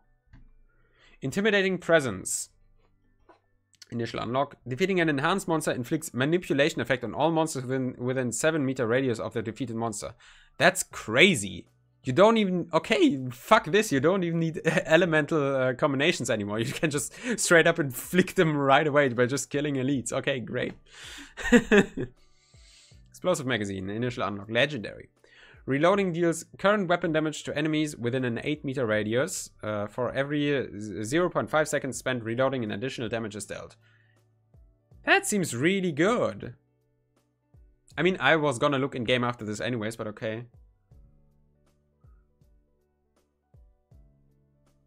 Okay, yeah, that's... Yeah, okay. I mean, I'm gonna look at it...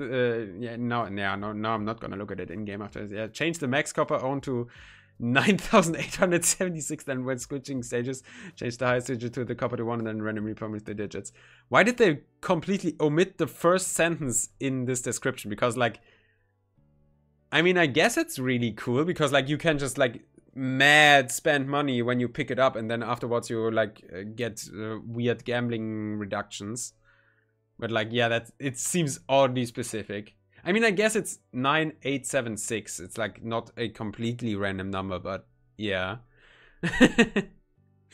But yeah, okay, this is cooldown 3 seconds, though. It's not as crazy as I thought.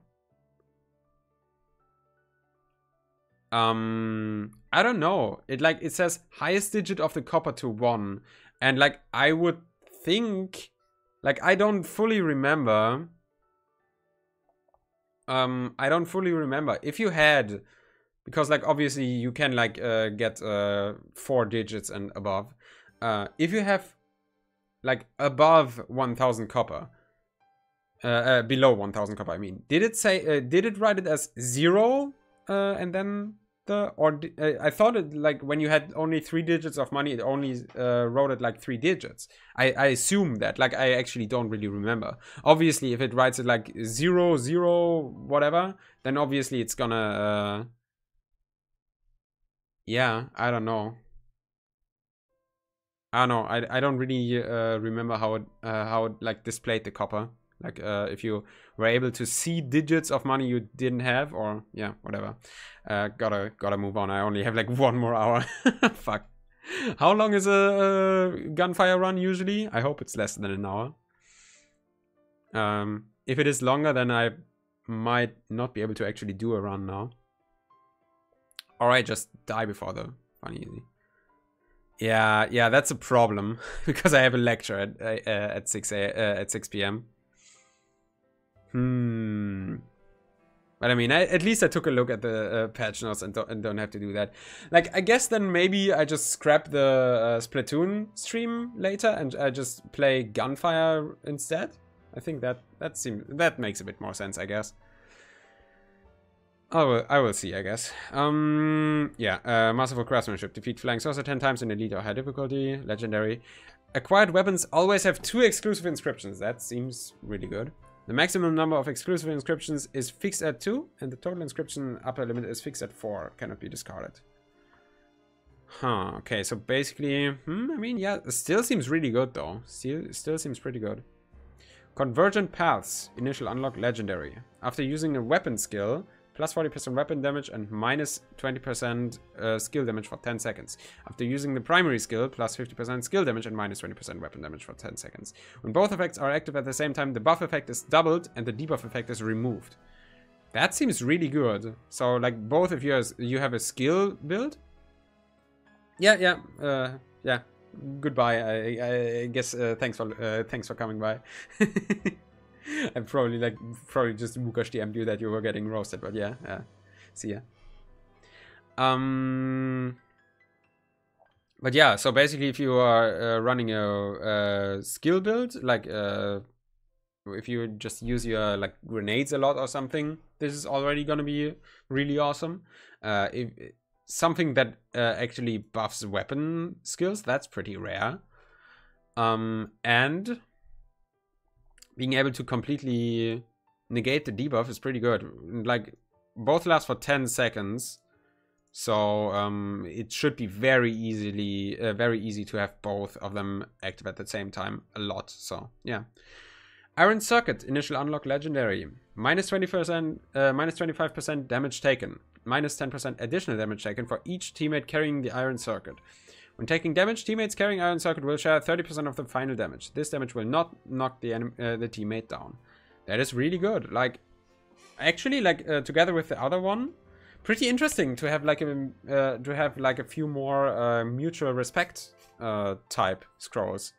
That's pretty interesting, I gotta say. Pretty cool.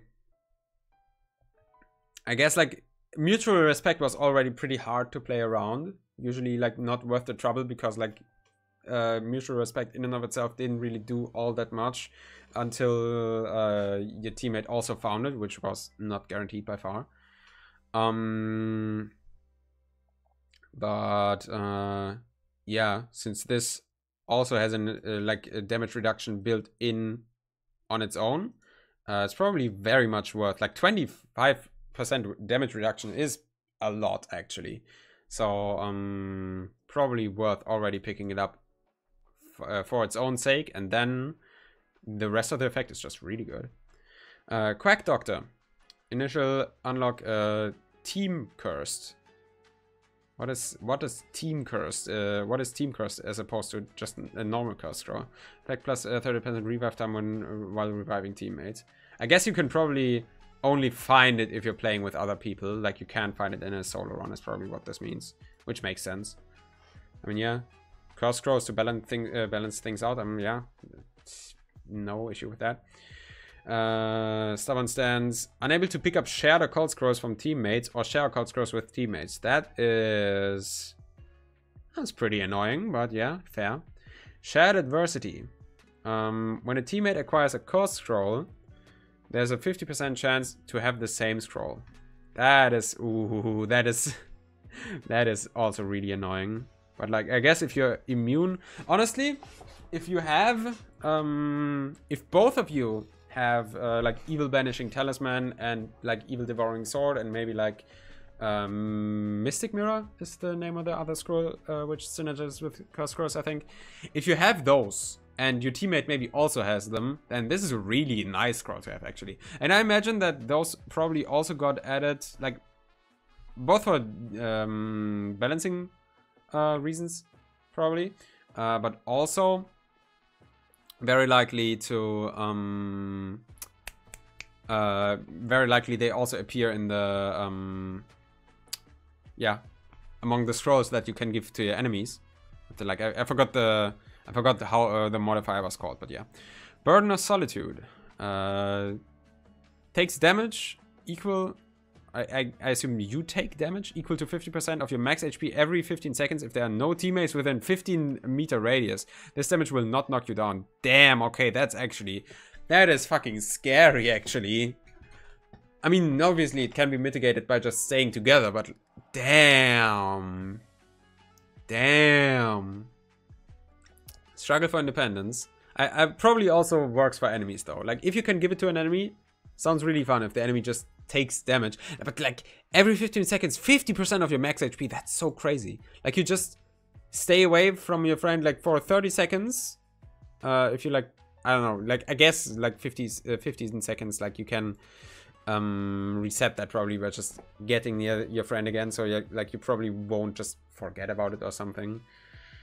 Yeah, it doesn't seem too punishing, but like if you just stay away for like half a minute, you're basically dead. I wonder if teammates within that radius, if dead teammates also count, or if like if your only teammate is downed, if you're basically on a death timer yourself at that point. I wonder.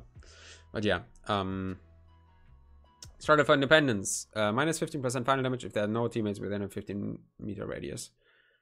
Sure, this is much less punishing, I would say, but yeah, I guess. Spiritual Blessing adjustment. First Strike and Battle Scarred are adjusted from exclusive to common.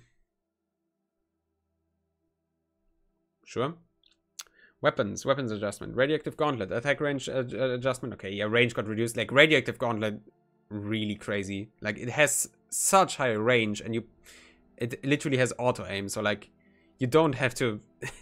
you don't have to play the game anymore, you just have to play the little rhythm game. So the range nerf is very fair. Magazine capacity adjustment also very fair. Remove the function of reloading through using secondary skill. There was a thing like that? I don't know. There probably was, and I maybe used it subconsciously. I don't know. Interesting. Probability of elemental effect of launches adjustment. Deafening Mortar promoted to 15%, Frenzy Shark and Shrieker promoted to 20%, Tiger Cannon and Bone Dragon promoted to 25%, Justice promoted to 40%. Yeah, just boss. That's good. Inscription adjustment. New Gemini inscription. Or Gemini inscription, whatever. Magazine capacity is fixed at 1. Plus, which doesn't matter if you're playing like Golden Bow already noticing that. Plus 50% total weapon damage for 5 seconds when reloading, which you don't do with Golden Bow. Up to 150%. When basic damage of current weapon is greater than or equal to the other one, minus 50% reload time. When basic damage of current weapon is less than or equal to the other one, plus 70% lucky shot chance. Okay, like, seems really fun. I don't know, you probably like just want to use this on weapons which already have a small but not one magazine. Like, for example, like weapons that have a small magazine but that you still reload. For example, Tiger Cannon would probably be pretty fun with this, I would imagine. And then you just take another weapon depending on which of these effects you want. You probably want reload time, considering that your magazine is literally at 1. But also, like, honestly, maybe having a weapon that already is fixed at 1, that already only has 1 in the magazine, so that the reloading doesn't have too much of an impact, and then just going for the lucky shot chance. That could also be a neat way to abuse this. But otherwise, you would probably want a weapon that has a small magazine, so that the impact isn't too great, but still that you can still reload, because, like, again, like golden bow, you don't reload that, so you don't even get to benefit from the benefit, right? Gemini inscription adjustment. Old magazine becomes the sum of both weapons and rate of fire. Okay, they changed that one. That was a really solid inscription, so I'm curious. Weapon 1 and 2 share magazine capacity. Yeah. Gain 1 stack every second while firing and 2 stacks on hitting enemies. Reloading minus 50% the number of stacks. The max number of stacks is equal to the shared magazine capacity. Each stack increases weapon damage. Okay, so it's still good. Like, obviously, it's still very... It has no drawbacks. And the main reason you wanted this Gemini inscription before was obviously, first of all, for, like, just being able to, like, pair any weapon with a big hippo to get a crazy high magazine size. And the free rate of fire was also pretty much useful every time. And yeah, that same big advantage still applies. And yeah, you just gain stacks and deal more damage. And you gain better stacks when you hit a lot. And pairing this with a build where you don't need to reload anymore is gonna be actually crazy. Obviously, it's gonna be capped at the magazine capacity, but, like, let's say, like, what was the max magazine capacity you could have with, like, 2 big hippos? What, like, was it like 300 or was it 600? I'm not sure. I think it was like but let's go off of 300 just to be pessimistic, I guess. And like at 300, that would be dude, I can't count. That would be 7. Yeah, that would be 75. That would be 150. 225. So basically, yeah. If you had, like, a max magazine of 300 and had a build where you don't reload, so you can always keep the max number of stacks, you would have free 200% weapon damage, which is pretty cool. Optimize the recasting rules for Gemini inscriptions, which, like, probably means re-rolling. New exclusive inscription. New common and exclusive inscription. Each projectile hit on an enemy plus 1.2 basic weapon damage for 3 seconds. Which is, if shotgun, if this is able to be put on the hell, that is really good, I would say. Like shotguns in general, like, because they have more projectile hits. New exclusive inscription, Hedgehog. Each time the weapon skill deals damage. What is the Hedgehog? Or is that, no, inscriptions have no names. That must be a weapon that I just can't think of right now. Oh, it's probably the porcupine, right? It's probably just a weird translation error for the porcupine, right? Probably. That's my fucking hedgehog. Okay, okay. Assuming that they mean the porcupine. Each time the weapon skill deals damage, plus 2% lucky shot chance for a period of time, up to 200%. Really good. For a period of time. What do you mean by a period of time? Hitting enemies with projectiles will accumulate stacks. When the stack count reaches 25, a certain amount of additional projectiles will be generated and fired at the same targets. Needler? Yeah, sure. Common inscription iteration. This update includes iteration on the effects and quality of 40 common inscriptions. Sure. Thank you for all of the details. What happened to the I didn't notice what happened to the periods over here. Like you can't see it, but like to those, what happened there? Optimized description of inscription. Bars? Adjusted the descriptions of some inscriptions to match their actual effects. Some damage increase adjusts to plus X damage or plus X total damage. Some weapon damage increase adjusts to plus base weapon damage. When scope is on for 1 second, hit steal. New when scope is on for 0.5 seconds. They only changed the description though, so it was always like that? I didn't know. That's crazy. Why was that? I mean, I guess they maybe didn't want to like specify fractions, and so they just said the smallest amount of seconds, so like 1 second. I know, I'm confused. Enhanced weapon skill breaks normal enemies' shield armor and deals damage, which is the saw blade thing. Weapon skill breaks normal enemies' shield armor and deals damage. Ah, okay, so before it said that specifically the enhanced weapon skill breaks shield and armor. The normal weapon skill just does it now, I guess. Maybe it always did that, because like obviously, basically, to explain this a bit, the saw blade, or like, I don't remember the name of the weapon.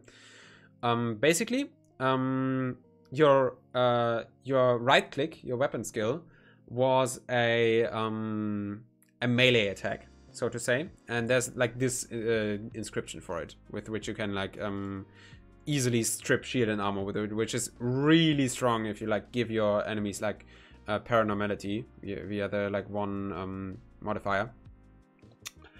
And yeah, if either, I think all of the shots from one of your normal shots, like all of the pellets, because like it's the normal shot is just it's just a shotgun. And if either all of your normal shots hit, or if you hit an enemy with the right click, that enhances the next right click, which just means it deals more damage, I think, and also like used to apply to this. But like obviously you could always just spam the right click, so it would always enhance itself. So yeah, I don't know. It probably, like, assuming that they said optimized descriptions to match their actual effects, I assume that it just was always like that, the weapon skill didn't need to be enhanced. Yeah, I'm still analyzing. I honestly think I'm not gonna be able to do a run. I think I'd rather just like after I'm done with this, I'm gonna look into the game like really quick, and then end the stream early so that I'm not late for my lecture. And then instead of playing Splatoon after the lecture, I'm just gonna do gunfire then. It's probably better, because then I'm not under like time pressure. Gonna be more comfortable. But yeah, I don't know. Probably never needed to be enhanced, which is crazy to think about. Optimize the placement weight of some inscriptions based on their strength and applicability. Sure. Delete following inscriptions. Weapon auto-reloaded when unequipped. Damn, that's sad. They just straight up removed that? That was like, not that I ever used it, but like... You don't have to be green, Wukash. Also, I don't think Milo is present anymore.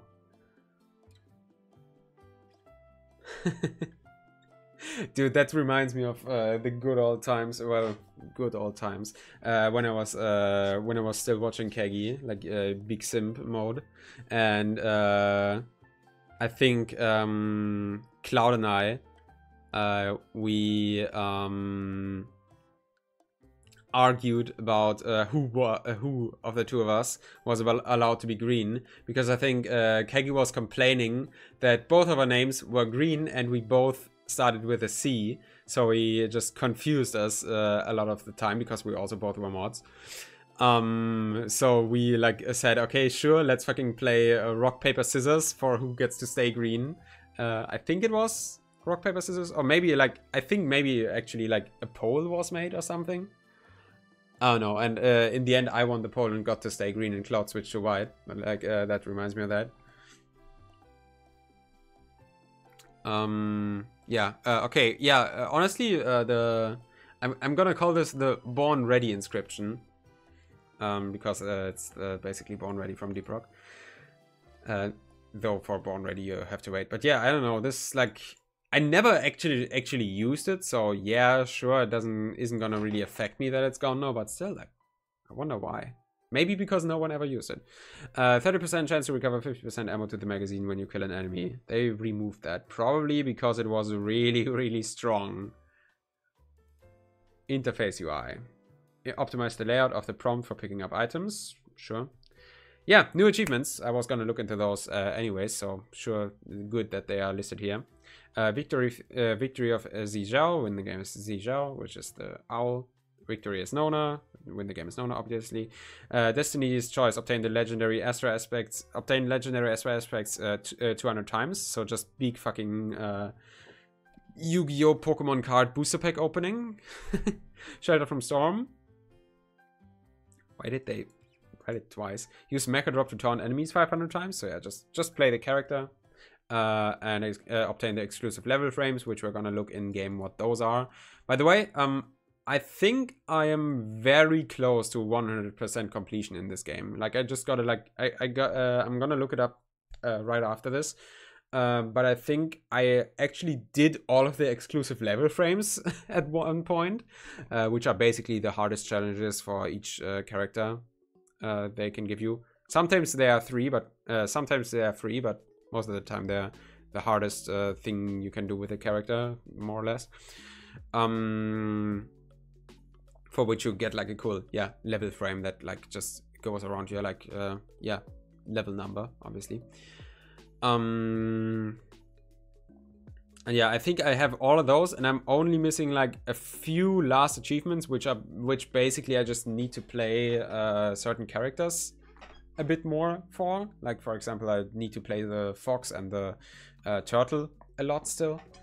And yeah, beyond that, I think there's only like one more achievement related to spiritual assault, which I don't yet have. But yeah, we're gonna look into it right after others. Now multiple players can give aid to the same player at the same time. Hell yeah, that's so cool. That's so awesome. Like, won't really apply if I only play with one person. But yeah, being able to revive, I guess I assume it also increases the, like, speeds up the revive, like it does in Deep Rock.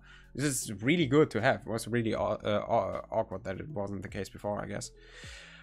Optimize the rule of obtaining Ascension of Golden Goblet in the same scene. So yeah, just like, I guess, yeah, RNG got changed up a bit. I guess we're gonna see how much it impacts anything.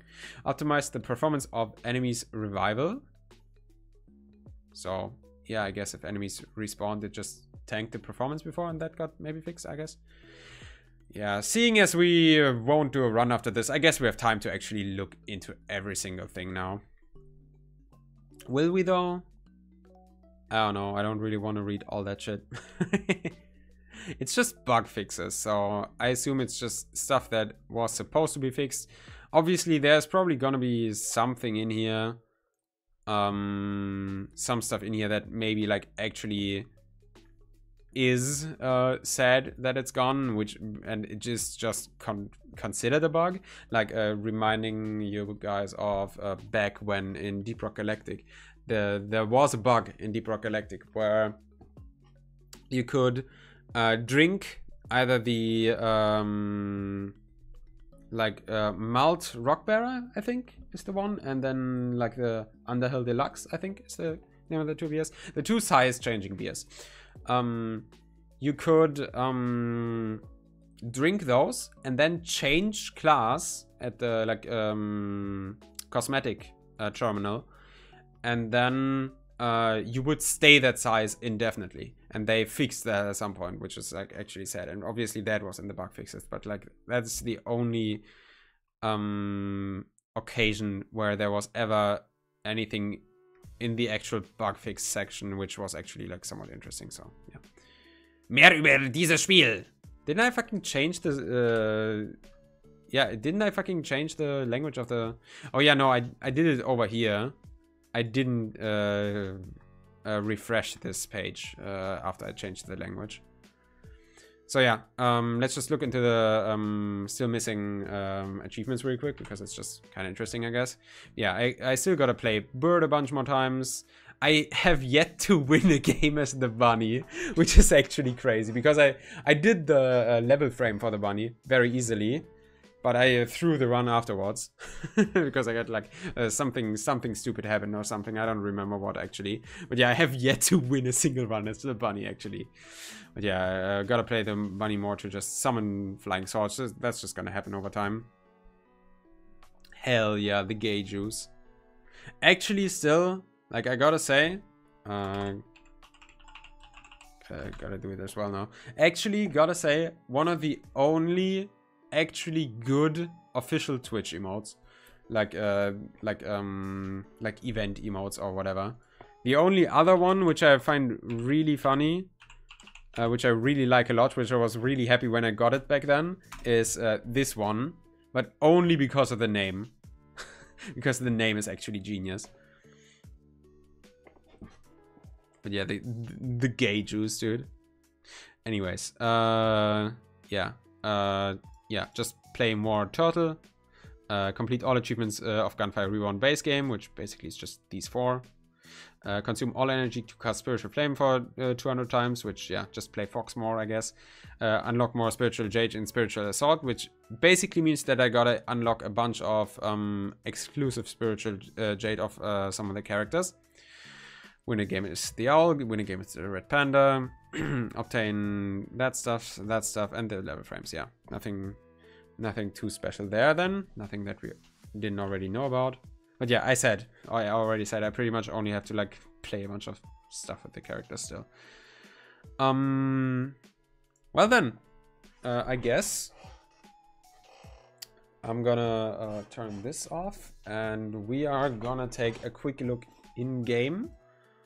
I'm not gonna start a run, as I said, most likely, because like we only have like 40 minutes left now, and it would also probably not be the best idea to like appear at the lecture like exactly the minute it starts. I should probably like have like a 5 minutes leeway before that, so yeah, not gonna do a run now, I guess. Hi Lugi, you're late. I'm almost about to turn off stream like I just said, but hi.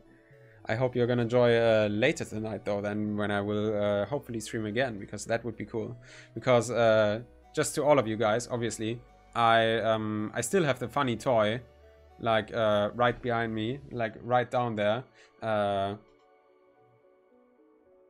Yeah, like I don't blame you, obviously. Like I don't blame you, obviously, but like still, like I have the funny thing.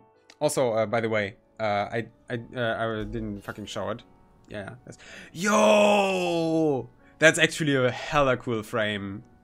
That's such a cool frame, actually. Like the 1 million,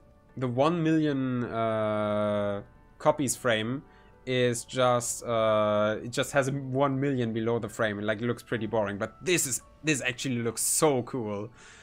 Anyways, yeah, just like look real quick at like the new feature art, which actually looks really awesome. Yeah, no, I got a flashlight, which I will show in stream. But yeah, no, I have a cool. Well, maybe I will just show it after I'm done with looking at the game. But like basically, I want to like actually show it off and make like a cool thing. And it's like kind of awkward if I want to show it off and nobody is there. And I'm just like, yo, look at this cool fucking thing I bought. And yeah, I guess I'm gonna show it off right after this. Like it's kind of awkward like showing it off at the end of the stream. Like, rather at the end of this stream than in the middle of the stream, and at the beginning of the stream is nowhere there. Anyways, cool level frame. We got the Take It All. Take It All is just so crazy, honestly. Normal ammo. Large ammo. Yeah, no. In here, yeah, they probably just mix up the icons. The effect is still weird, because, like, I would say that special ammo weapons profit more from crit multipliers. But yeah, large ammo is the blue ammo, so it's just like they put the wrong icon in the patch notes.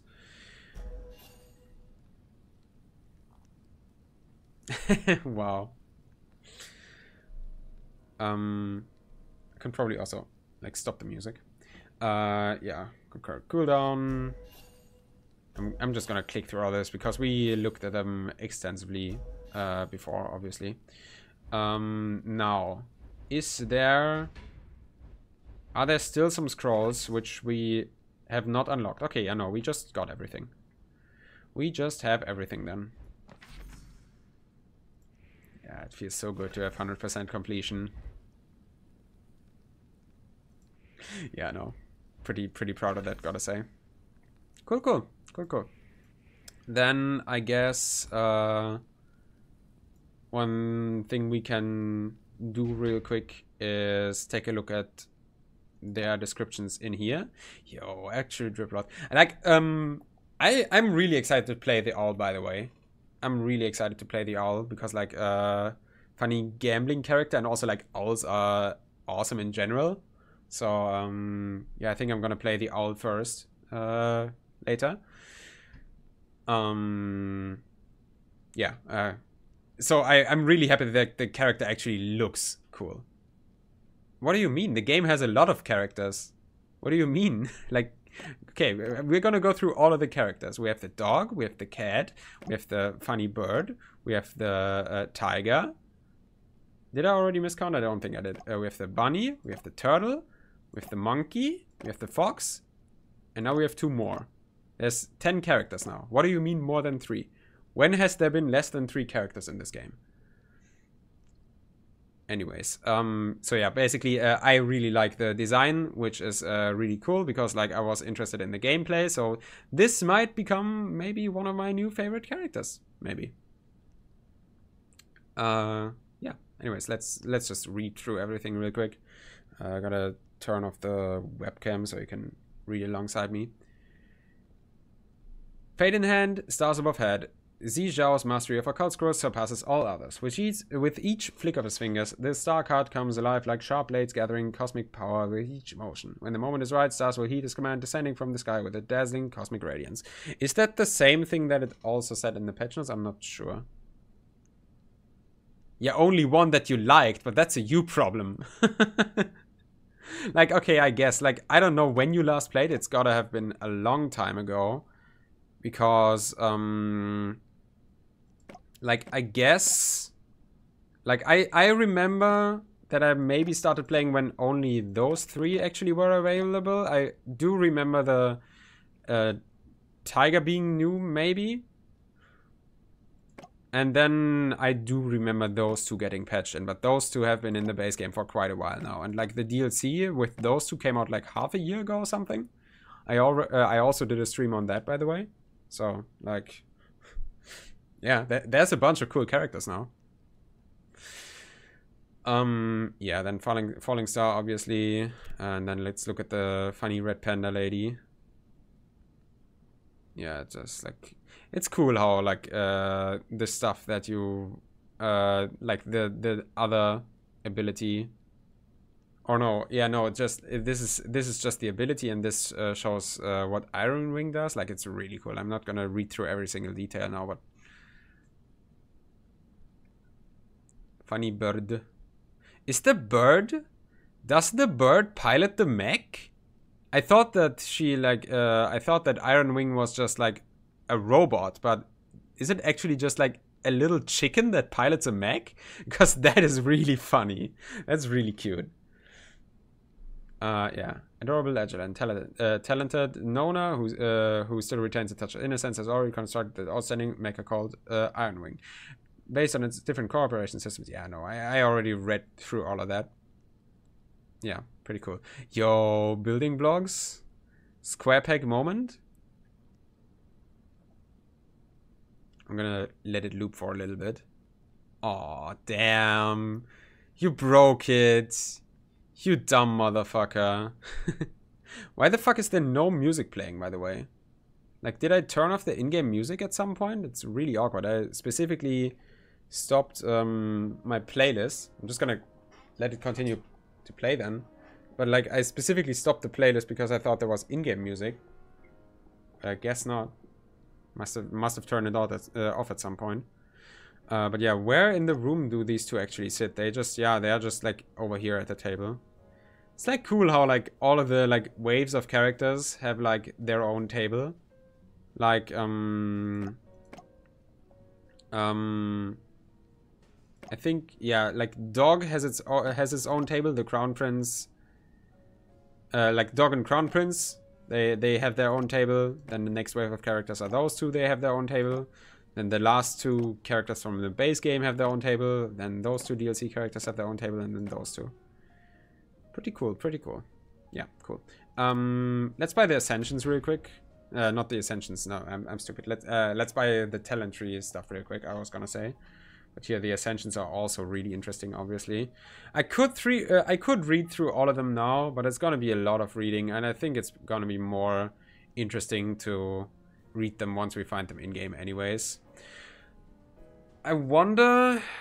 Because, like, there is the new modifier, right? That, there's the new modifier that lets you pick up Ascensions from other characters. I wonder if I should play with that right away, or if I should play at least one run without it so we can see what he would normally get. I don't know.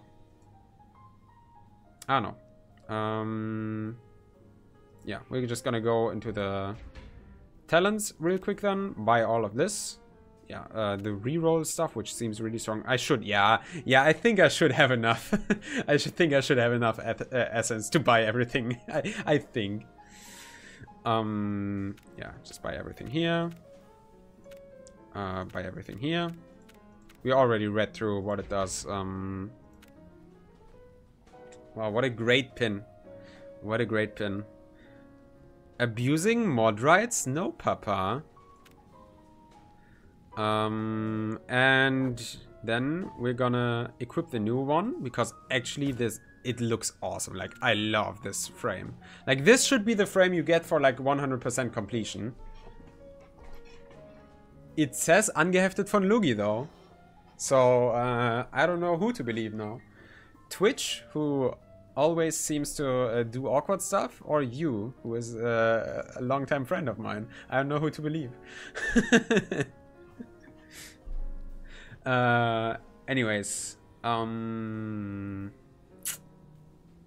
yeah, you can see like how boring the 1 million frame is, but yeah, this looks so awesome. This should be the frame that you get for 100% completion. There is none, but this should be it if there was one.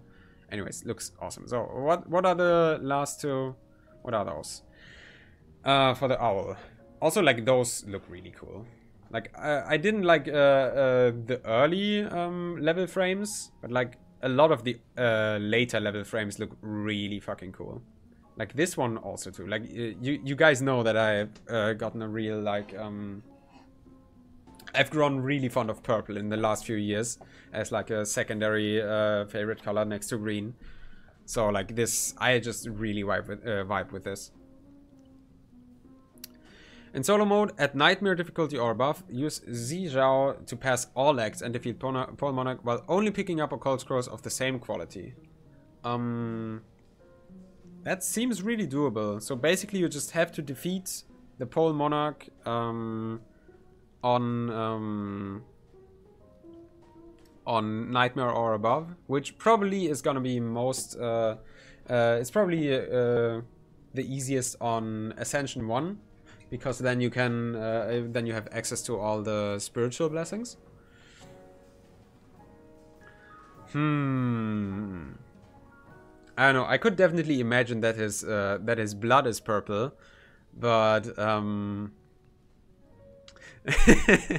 for some reason, like I don't know. I usually usually I don't hesitate to speak about cum. But if once I have to talk about zombies cum, then instantly awkward. But yeah, no, I think it would be pretty weird if his cum was purple. That's all I'm gonna say. Anyways, yeah. But yeah, basically you just have to. I would guess that it's probably easiest on Reincarnation 1. and you just have to defeat the pole monarch, which is actually really interesting, because like there is some other level frames. I think yeah, most importantly this one. Okay, no, they changed it to require pole monarch, maybe? Wasn't there like, because like there was one, maybe they changed this one and I just got it before. I think this one. Dude, fucking lean cum. Oh my god.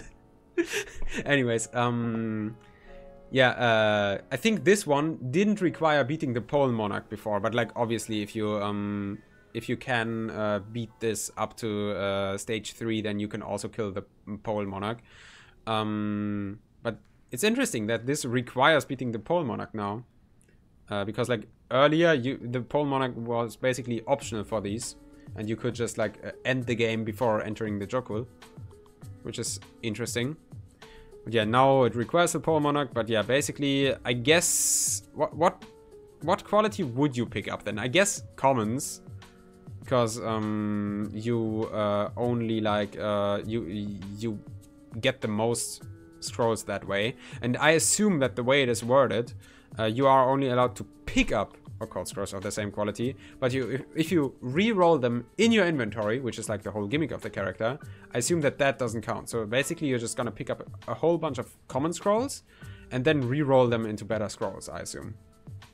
I don't know, sounds fairly doable once you get a bit more familiar with the character. And for the panda, in solo mode, at nightmare or above difficulty, use Nona to pass all stages with Iron Wing having not been defeated. Okay, so basically, yeah, have your guy not die a single time. I don't know yet how doable that is. It really depends on how much the guy likes to run into enemies. But yeah, this fucking, the fucking gay frame, really awesome fucking frame. I like it a lot.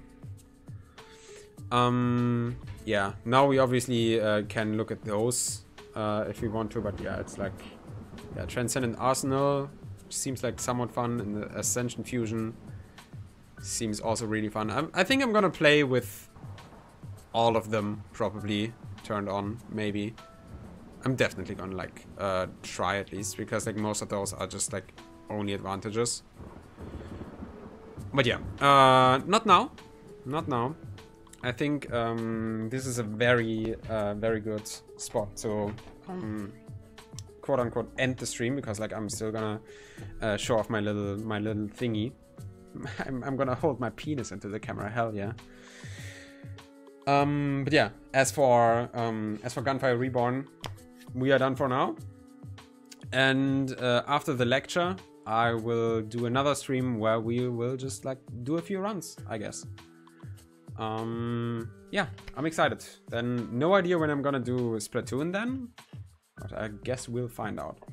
But yeah, for now, one more thing I still want to show off. Like there's not that many people here, I assume, but like better do it now than never. Than just always think there's gotta be more people here, and then I'm just never gonna show it off. Basically, I fucking finally, like, it has been I have talked about it a bunch before already, so not that big of a surprise, but I bought a fucking whiteboard. Which is really fucking cool, because now I can just put all sorts of shit into the fucking background. Like I talked about it before once, that I want to put it up maybe like back there, up on the wall. That would probably be the best place for it. But like over here is also really cool. Like the angle is kind of weird for the camera, but it's really accessible, and it also blocks something of the sun. So actually the image isn't as like overlit. So it's actually good. Like, sadly, something on the right here gets cut off a bit, but I think you can somewhat mitigate that. Another big issue is obviously that just leaning it against the window is not really like stable or anything. So that's also worrying, but I'm gonna find a cool place for it. And basically, as for now, you guys can just like tell me whatever I am supposed to put on it. And like, as you can see, I also have a few like fridge magnets and shit, so I can also print out stuff and put it there. Like, for example, I can do this. Ah, no, not the crack. Yeah. I can do this and like just put it up here. And now it's here, and it's fucking awesome. Yeah, basically, as for now, you guys will just be, yeah, this board do be pretty wide, and hi, Jeff. But yeah, as for now, you guys can pretty much just tell me whatever the fuck I am, whatever the fuck I should put on there, and maybe even like send me funny memes via Discord DMs, and then I can print them out as well as my printer allows me to. Because like, as you can see, it's a bit bleak, but like I think I can fix that.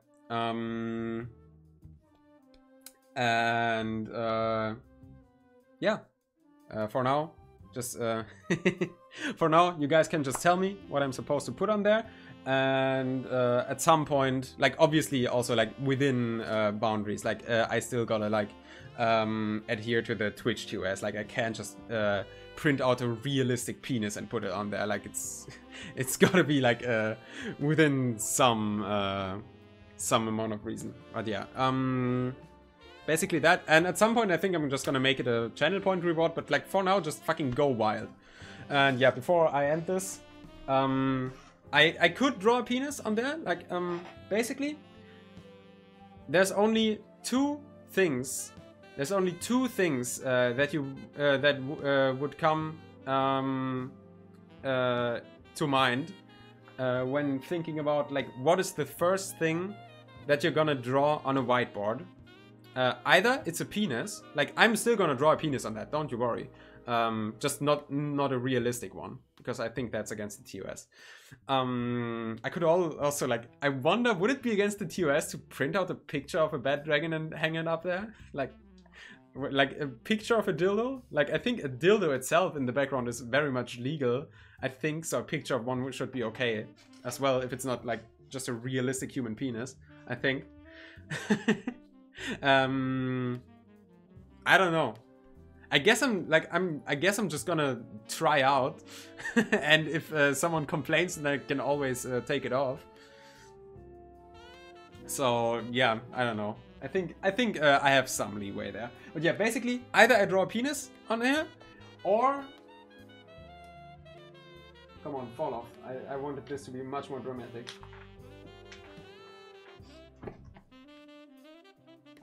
We're gonna put this here. See, now it's perfect. Yeah, basically, this is just gonna be in the background from now on, and you guys can tell me whatever the fuck I'm supposed to do, and I can pretty much just pick up this, and then my fucking, okay,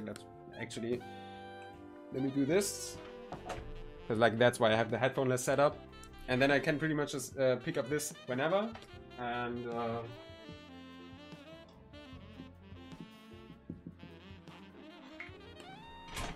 content.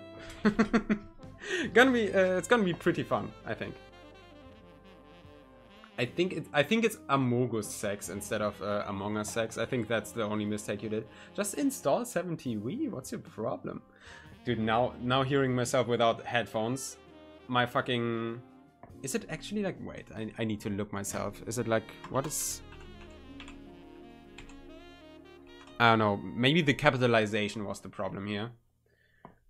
But yeah, fucking without headphones, dude. My fucking German accent is atrocious again. Like I thought I improved about in the last few weeks, but I maybe didn't. Is it not available for Firefox? That's kind of stupid. That's weird. But yeah, anyways, yeah, this is gonna be in the background from now on. You guys can tell me what I'm supposed to put on there, and I'm also gonna maybe come up with some stuff on my own. And yeah, gonna be really exciting. I think that's gonna be good. I think, maybe. Like, obviously it could be worse, but I still think it's atrocious. Especially considering how Especially considering how judgmental I myself am of German accents. I usually talk about, like, whenever someone has a German accent, I usually can just hear it right away. I can tell right away. And considering that, I guess I myself, I can't like judge myself by different rules, and I have to hate my own accent as well. So yeah.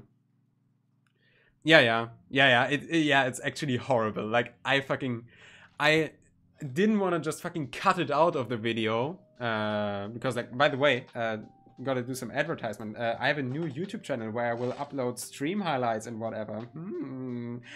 Subscribe. I don't know. Like, actually, like, why I'm saying this is because, like, the one thing, this is the I didn't even put it in the command yet. Damn.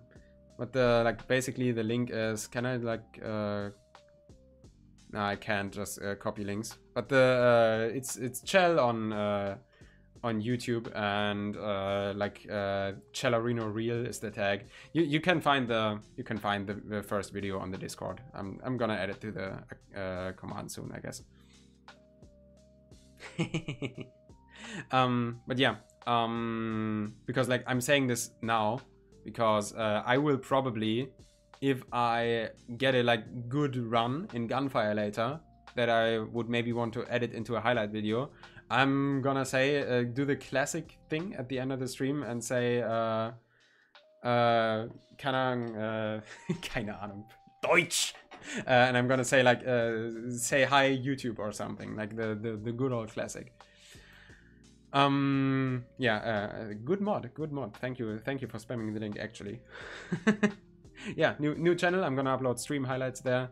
It's gonna be fun, I think. But yeah, actually, when cutting the video, when editing the video, I was really fucking self-conscious because, like, obviously the one time where I said this, absolutely painful. Absolutely painful to listen to, but I didn't want to just cut it out of the middle of the sentence. So I was pretty happy that, like, I actually corrected myself right after in the original stream, because, like, I'm saying and I get 3 damage for this, and I get 3 damage for this, I get 3 damage for this, like, so I think it's fine. Anyways, yeah. I mean, I don't know if Kegi ever wants to do anything with me ever again. I would very much be up to that. Like, I really like the guy, obviously. Like, I still like his content. I just don't have the time to watch it anymore, really. And like, there is like some weird stuff in the back of my mind, obviously, because of me being a huge Kegi simp back then. But, like, if he ever wanted to actually collaborate, dude, I would be in there instantly. Let me tell you, I would be there instantly. Like, and I wouldn't even care that now I do now that I do English content. Like, I would just say that, yeah, then for his community I would just obviously do it in German, like, no issue there. Same as I would with other English other German content creators if they ever wanted to collaborate. But, like, I just assume straight away that nobody would want to collab with me, which is, like, a bit of a problem. But yeah, like, I don't know. I want to do cool collabs in the future, like, but yeah. And also, like, I also want to do a Chell and Milo cooking stream, obviously. But I doubt he would want to, because, like, he doesn't even want to appear on stream anymore, like, in the voice chat or anything. So I doubt he would want to appear on camera. Then again, like, technically he wouldn't need to appear on camera for a cooking stream, like, only his hands would have to, but I still doubt that he would want to. But, like, who knows? I don't know. You gotta convince him, not me. I'd definitely be up for it. But yeah, like, cooking stream is also definitely a thing that I want to do in the future, because, like, then when I don't have, like, people I barely know in the flat anymore, I actually have, like, more access to the kitchen, because, like, as of right now, I wouldn't want to do a cooking stream because it's not just my kitchen, and, like, there's people who have nothing to do with the stream who like maybe want to use the kitchen because it's like also the public eating space somewhat, I guess. And like they wouldn't just want to walk in and then be on camera without any forewarning. Obviously I could warn them, but I don't know if they would like that. But I'm gonna have more access to the kitchen then, obviously, because like Milo knows that I'm streaming and all that shit. So yeah, I definitely want to do more like IRL streams in general, like cooking stream. I really enjoyed the building streams where I built like the big energy sword from Halo. The one, like, is still probably one of my favorite streams of all time. Really cool. And yeah, obviously the funny whiteboard is also gonna be a big gateway into like more IRL stuff, because I want to try and be more exciting in the face cam as well. Like not just I played this game, it's maybe kind of fun, I'm somewhat good at it. But I also like want the IRL stuff to be more exciting, obviously, which is also why I made the like headphoneless setup work and shit. So yeah, cool stuff coming, hopefully. For now though, I have a lecture in like 10 minutes, so I gotta go. And yeah, we will see each other in a few hours, most likely like around 9 p.m. I would say at the latest, hopefully. Really depends on like what I gotta do right after the lecture and before I can stream. So yeah, I hope to see you later in a few hours with more Gunfire Reborn, when we will actually do a run. Gonna be really exciting. So yeah, thank you guys for being here. Very nice. Very nice that there was actually a few people here that I could show the whiteboard off to. And that I didn't just fucking scream into the void or something. Yeah, tell me what to do with that, I guess. And yeah, we will see. I fucking forgot, man. I'm just gonna give you a free one. I'm not gonna fiddle around with the... Pussy! There you go. Just gonna give you a free one. I'm not gonna fiddle around with the setup. I forgot to enable it again before the stream, but I will not forget for the next one. But yeah, for now, thank you guys for being here. And I hope to see you again later. I don't know. I'm bad at saying goodbye. I hope I was able to entertain you. See you later for more Gunfire Reborn. Goodbye. Have a good one.